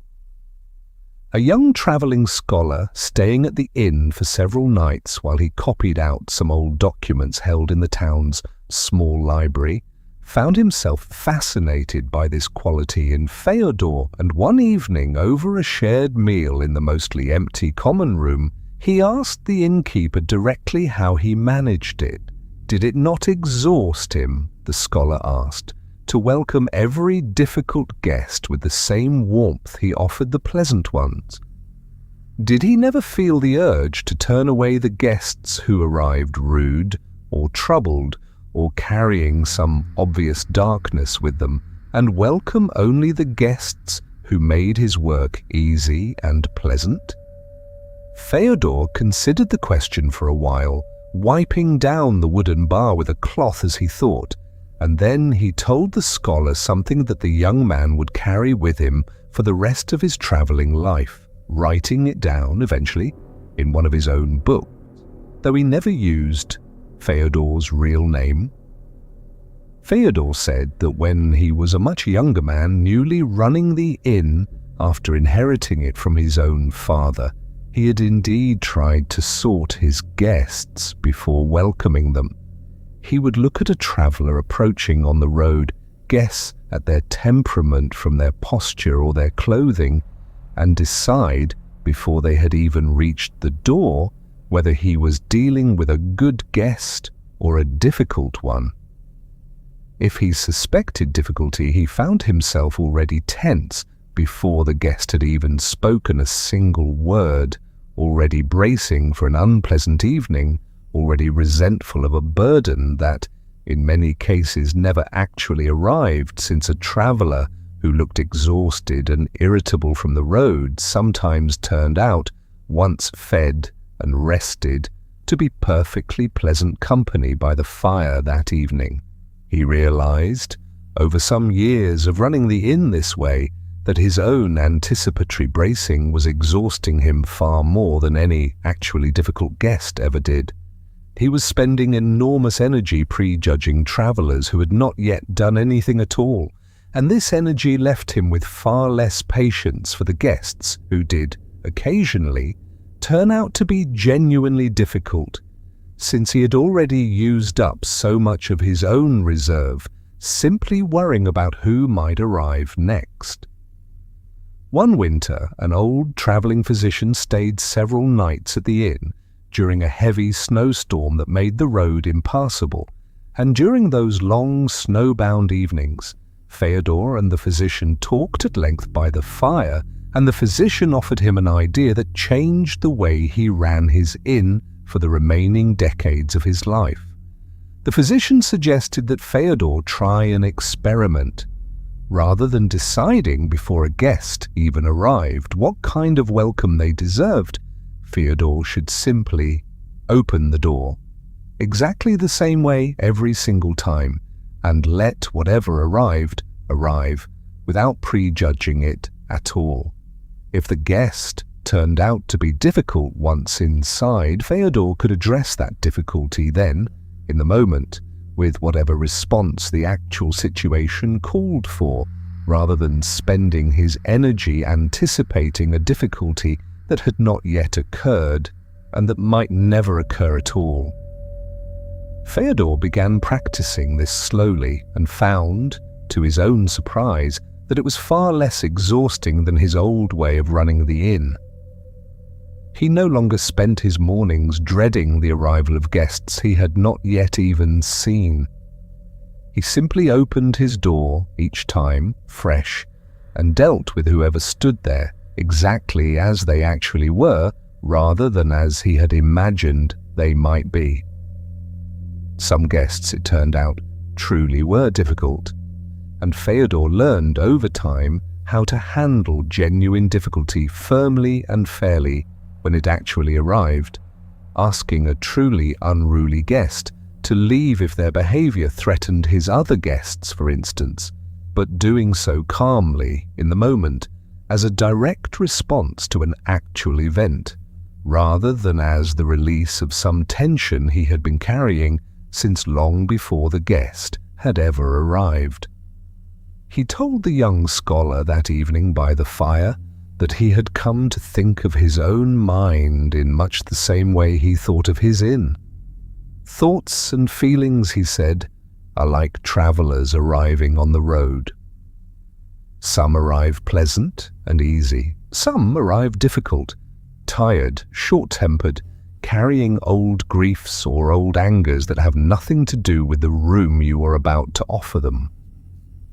For most of his younger life, Fyodor said, he had tried to stand at the door of his own mind, sorting each thought and feeling before it even arrived, bracing against the ones he judged difficult, refusing them entry, trying to force his mind to admit only the guests he had already decided were acceptable. This, he said, had exhausted him far more than any actual difficult thought ever could, in the same way his old habit of prejudging travelers on the road had exhausted him more than any actual difficult guest. He had learned, slowly over many years, to simply open the door of his own mind the way he opened the door of his inn, welcoming whatever thought or feeling actually arrived, without deciding in advance whether it deserved welcome. A wave of old grief might arrive some evenings, uninvited, the way a weary traveller arrives at dusk. Fyodor no longer tried to bar the door against it. He let it in, gave it a place by the fire, let it stay exactly as long as it needed to stay, and found, almost without exception, that grief welcomed this way. Without a fight at the door, tended to rest for a while and then continue on its way, much sooner than grief that had been fought and resisted and refused entry, which he had noticed tended to linger outside his walls far longer, pacing, refusing to leave, precisely because it had never actually been let in and allowed to simply be what it was. The same was true, he said, of anger, of fear, of the small itching worries that sometimes arrived at 3 a.m. with no clear invitation and no clear business. He no longer fought at the door. He simply welcomed whatever arrived, the way he welcomed every traveller on his road, and let it stay exactly as long as it needed, trusting from long experience that almost everything that arrives eventually continues on its way, especially when it is not made to fight for a welcome. It was always going to receive eventually anyway. The young scholar thought about this story for the rest of his own long life, and I think about it often myself, especially on nights when some old worry or some small persistent sadness arrives uninvited, right at the edge of sleep, the way it so often seems to. Instead of bracing at the door tonight, you might simply let it in. Let it sit by the fire for a while. You do not need to entertain it or argue with it or convince it to leave. You only need to stop fighting it at the threshold and trust, the way old Feodor trusted, that almost every guest welcomed without a fight eventually finds its own way to rest, and then its own way to leave. Let us rest here a moment. Feel the body soft and heavy just where it is. If some old thought or feeling has arrived tonight, at the edge of your own sleep, you can simply let it in. You do not need to sort it, or judge it, or decide whether it deserves your welcome. You can offer it a seat by the fire, the same warm welcome you would offer anyone, and let it rest there beside you until it is ready, on its own, to continue on its way. For one last story tonight, small and quiet, I want to bring you into a single winter evening. In a mountain village so far north that the first snow of the season sometimes arrived, while the last leaves of autumn were still clinging, unwilling, to the branches above. There was a young woman named Ilse who lived in this village in a small stone house at the edge of the settlement, close enough to the tree line that deer sometimes wandered right up to her garden fence in the grey hours just before dawn. Ilse had spent the autumn of this particular year in a state of quiet dread, watching the days grow shorter, watching the light thin and pale earlier each afternoon, because she had never learned to make her peace with winter. Every year, as the first frost arrived, something in her chest would tighten, a low, persistent anxiety about the months of cold and dark ahead, months she had always experienced as something to be endured rather than lived, an obstacle standing between one pleasant summer and the next. She had tried, over the years, various strategies to manage this dread. She kept herself busy through the winter months with handwork, weaving and mending, hoping that a full schedule might distract her from the season pressing in against her windows. She lit candles earlier than was strictly necessary, trying to trick the darkness into feeling less total. None of it, in all honesty, ever fully worked. By the deep middle of winter, she was always, despite her efforts, tired in a way that felt heavier than simple physical tiredness, worn down by months of quietly resisting a season that arrived, regardless of her resistance, exactly on its own schedule, exactly as long and exactly as dark as it had always been. This particular year, on the evening of the first real snowfall, heavier than the light dustings of early autumn, the kind of snow that meant winter had truly and finally arrived. Ilse's grandmother, who lived with her in the small stone house, asked her to come sit by the window and watch it fall.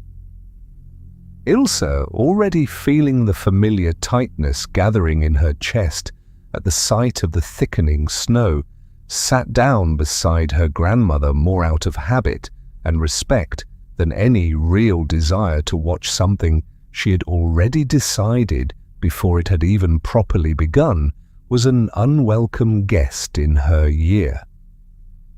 They sat together in silence for a while, the fire crackling low behind them, watching large, soft flakes drift down past the window in the fading blue light of early evening. Eventually, her grandmother, an old woman who had lived through more than 70 of these northern winters and who had, by all appearances, made a genuine and lasting peace with each one, asked Ilse a simple question. She asked her whether she thought the snow was asking her permission before it fell. Ilse, confused by the question, said of course not. The snow did not ask anyone's permission. It simply fell the way it always had, the way it would continue to for as long as the mountains stood and the cold air met the moisture rising from the valley below. Her grandmother nodded and asked a second question.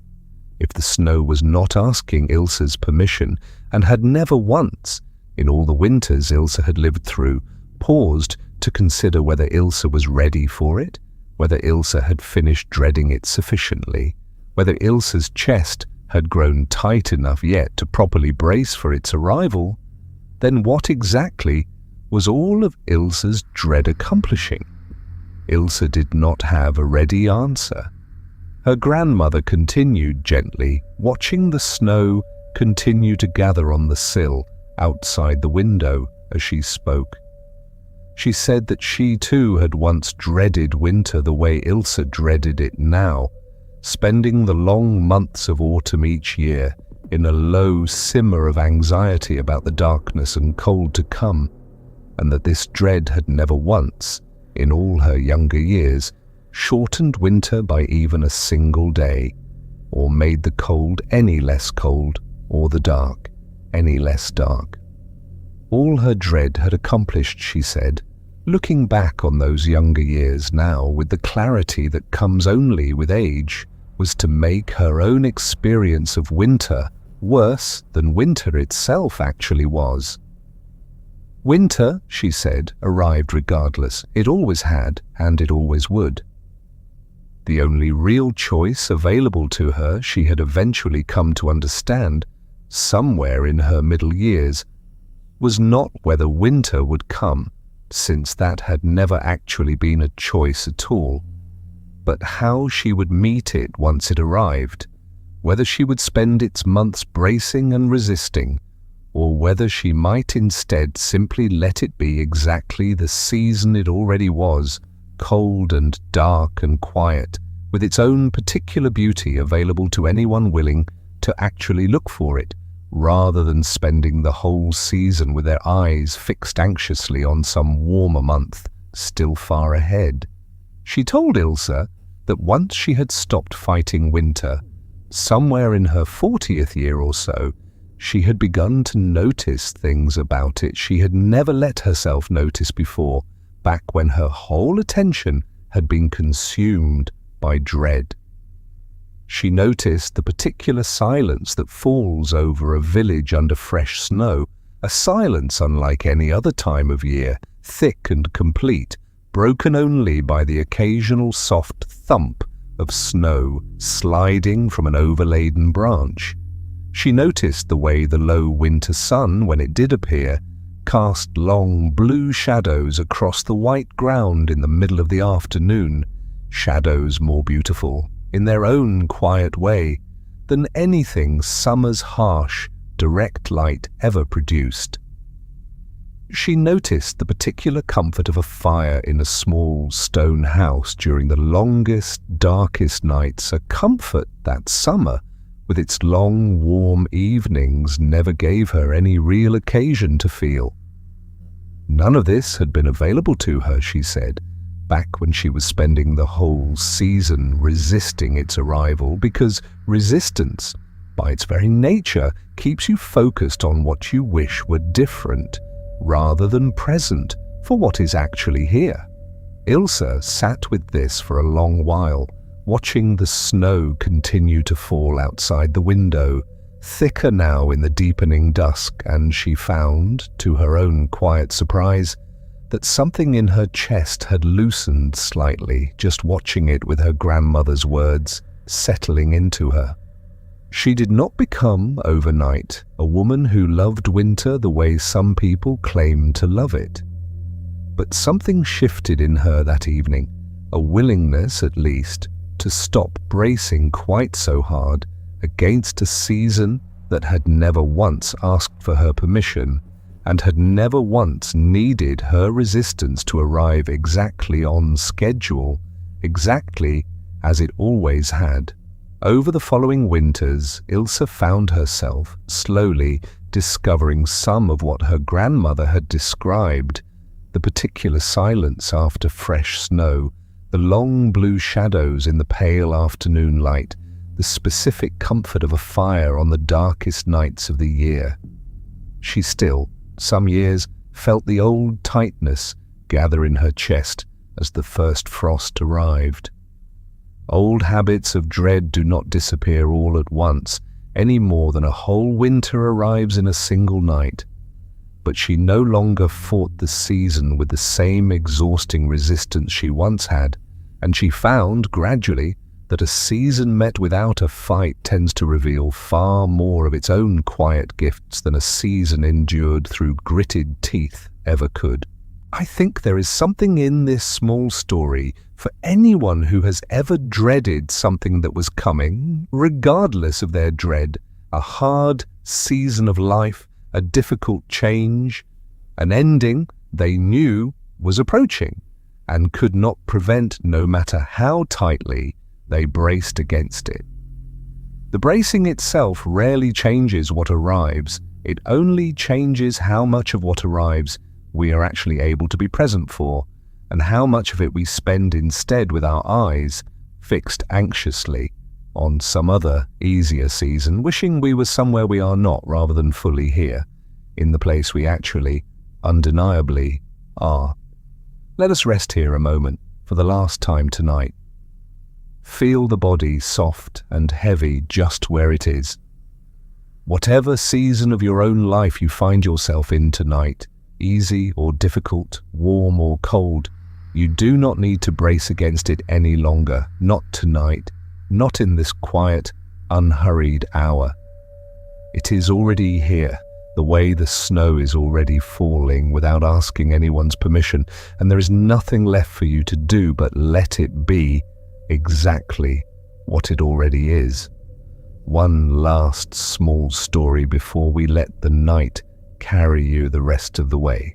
There was a merchant named Aldrich who lived in a harbour town where the tide came in and went out twice each day, as it does in every harbour town, rising to cover the mudflats below the docks and then retreating again, hour by hour, exposing the same wet sand and scattered shells it had covered only that morning. Aldrich had built his fortune trading goods that arrived by ship, and for most of his working life, the tide had simply been a fact of his days, something he worked around without much thought, the way you might work around the rising and setting of the sun. Ships came in on the high tide and left on it too, and Aldrich had learned, as any harbour merchant learns, to read the tide tables the way another man might read a calendar, planning his loading and unloading around a rhythm that had governed that harbour since long before his grandfather's grandfather had first set up a stall along its docks. But somewhere in his middle years, after a series of business losses that were not, in truth, his fault at all, a ship lost in a storm, a trading partner who defaulted on a debt, a warehouse fire that took half a season's stored goods, Aldrich began to develop a strange and exhausting habit. He began to resent the tide. It started small, a flicker of frustration on a morning when he had hoped to load a ship early, but found the water still too low to bring his heaviest cargo boats alongside the dock. But over the following months, this small frustration grew into something larger, something closer to a genuine grievance, as though the tide itself were another unreliable trading partner, another force conspiring against his already battered fortunes. He found himself standing at the water's edge some evenings, watching the tide recede exactly the way it always had, and feeling a real, physical tightness in his chest, an urge, almost, to command it to stay, to hold itself at the level most convenient for his own plans, rather than following whatever ancient rhythm pulled it out to sea twice a day, regardless of what cargo Aldrich happened to have waiting on the dock. He knew, of course, on some rational level, that the tide could not hear him, could not be reasoned with, could not be convinced to adjust its schedule to suit one merchant's particular difficulties. But knowing this did not stop the tightness in his chest, did not stop the low hum of resentment that had somehow attached itself to the very water that had, in every other year of his working life, simply been the medium through which his fortune travelled to him.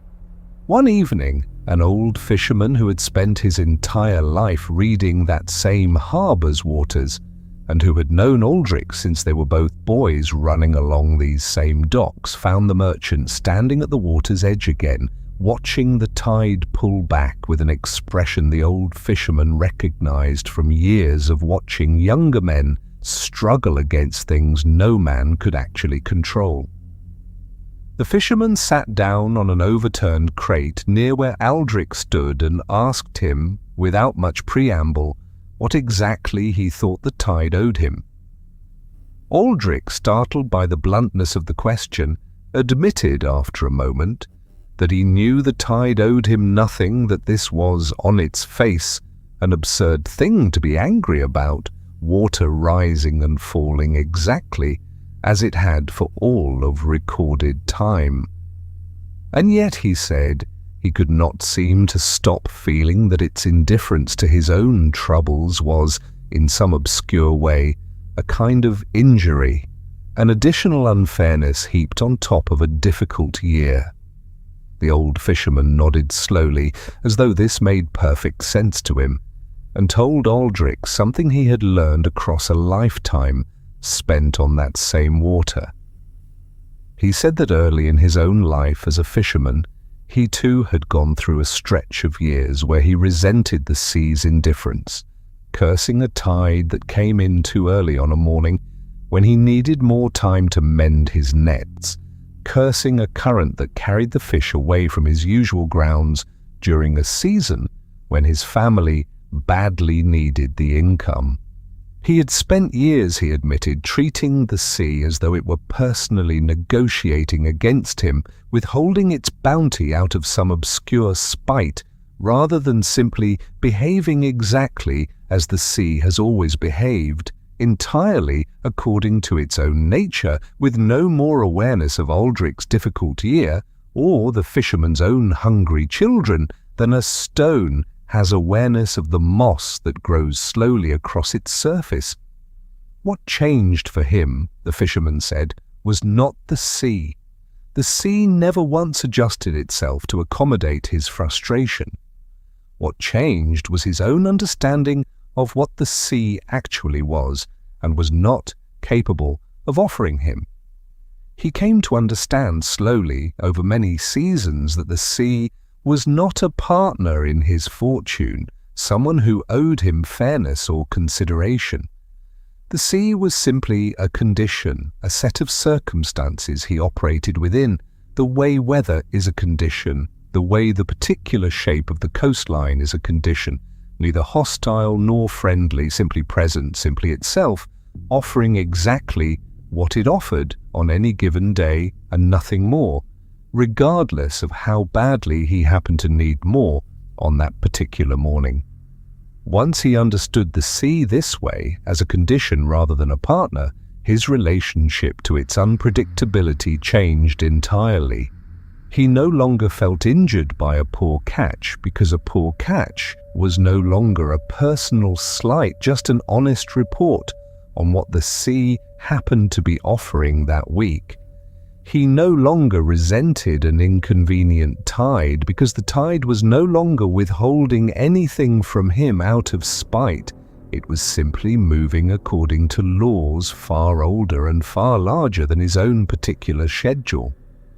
This did not mean he stopped working hard, or stopped reading the tide tables carefully, or stopped adjusting his nets and his methods to work as skillfully as possible with whatever conditions the sea actually offered. If anything, he became a better fisherman once his resentment fell away, because a mind no longer occupied with grievance has far more room left over for actual attention, actual skill, actual careful observation of what the water is really doing, rather than what you privately believe it ought to be doing instead. Aldrich listened to all of this quietly, watching the last of the exposed mudflats slowly begin to disappear again as the tide, indifferent as ever to their entire conversation, began its slow return.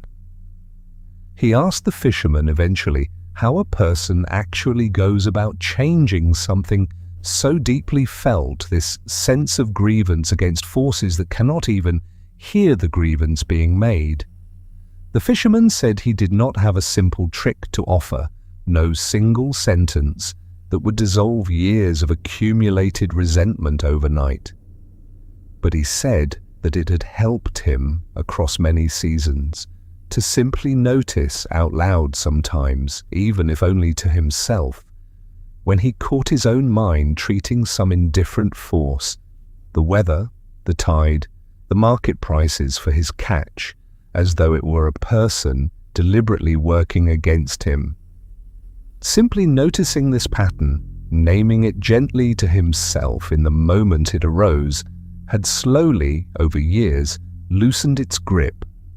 The way naming any old habit tends to weaken it slightly, bringing it up out of the automatic and unconscious and into a place where a person actually has some choice about how to respond to it. Aldrich thought about this conversation often in the years that followed, and though he never became a man entirely free of frustration, since few of us ever fully arrive at such a place, he did notice, slowly, that his relationship to the tide and to the many other indifferent forces that shaped his business and his life softened considerably. He began to notice and gently name the moments when his mind slipped into treating some impersonal condition as a personal enemy, and in the noticing he found again and again that some of the grip loosened on its own, the way a fist loosens slightly the moment you actually notice it has been clenched. I offer you this small story tonight because I suspect many of us carry some version of Aldrich's grievance against forces that were never actually organized against us in the first place.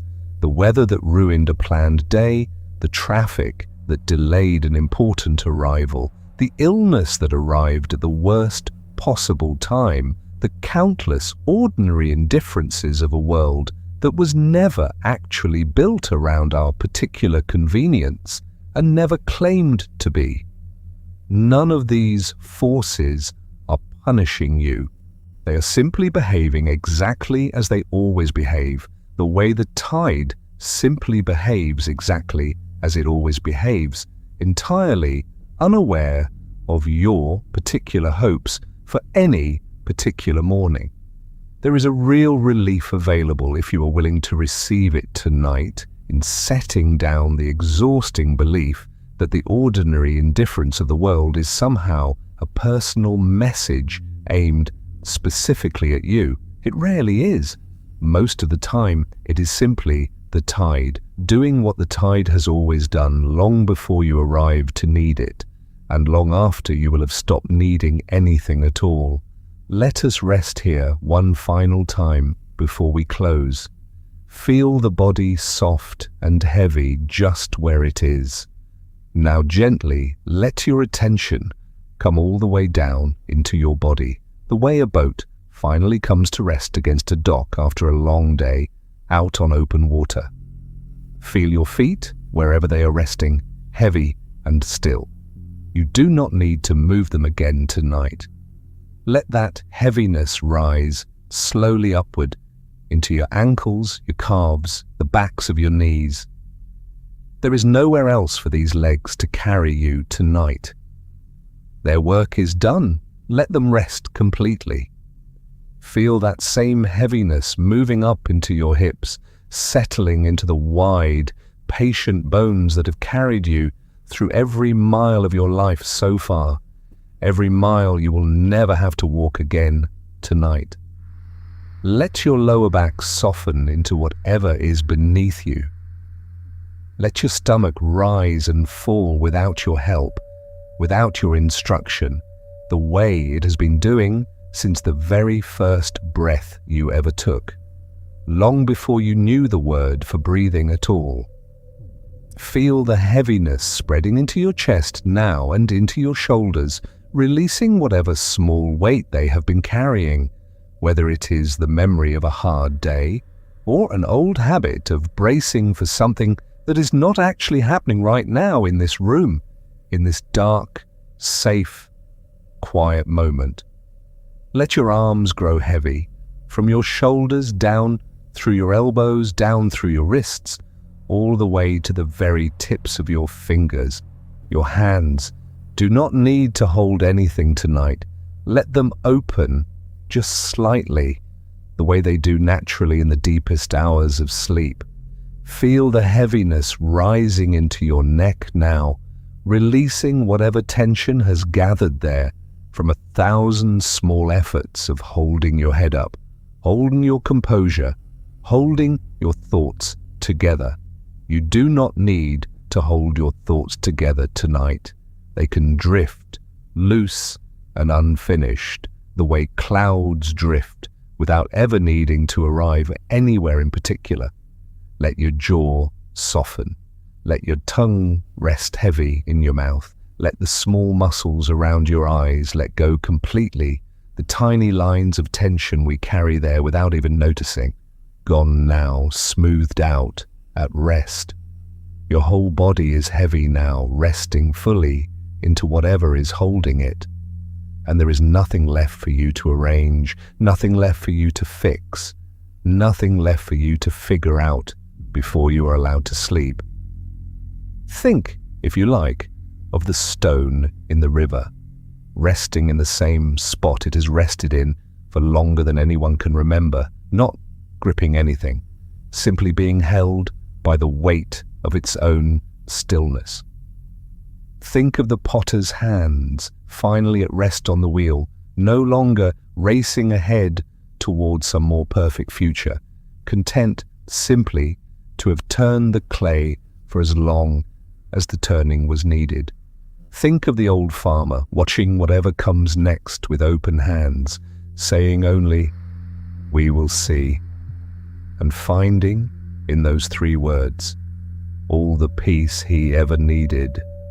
Think of the weaver no longer fighting the wind through her window, letting it move through her work the way it has always wanted to move, finding something more beautiful in the letting than she ever found in the resisting. And think of the old lighthouse keeper standing at the railing on his very last night, finally understanding that the light was always enough on its own, and that his own tired vigilance was never the thing holding the ships safely to their course. You do not have to be the light tonight. You do not have to be the lighthouse keeper either. You can simply be the dark, quiet water below, still and unbothered, reflecting whatever passes over it without needing to hold on to any of it. Whatever you have been carrying today, you can set it down now. It will still be there tomorrow if it needs to be, but it does not need you tonight. Tonight, you are allowed to rest completely without earning it, without finishing anything, without understanding anything more than you already understand. There is nothing left to do tonight and nothing left to understand. Sleep well.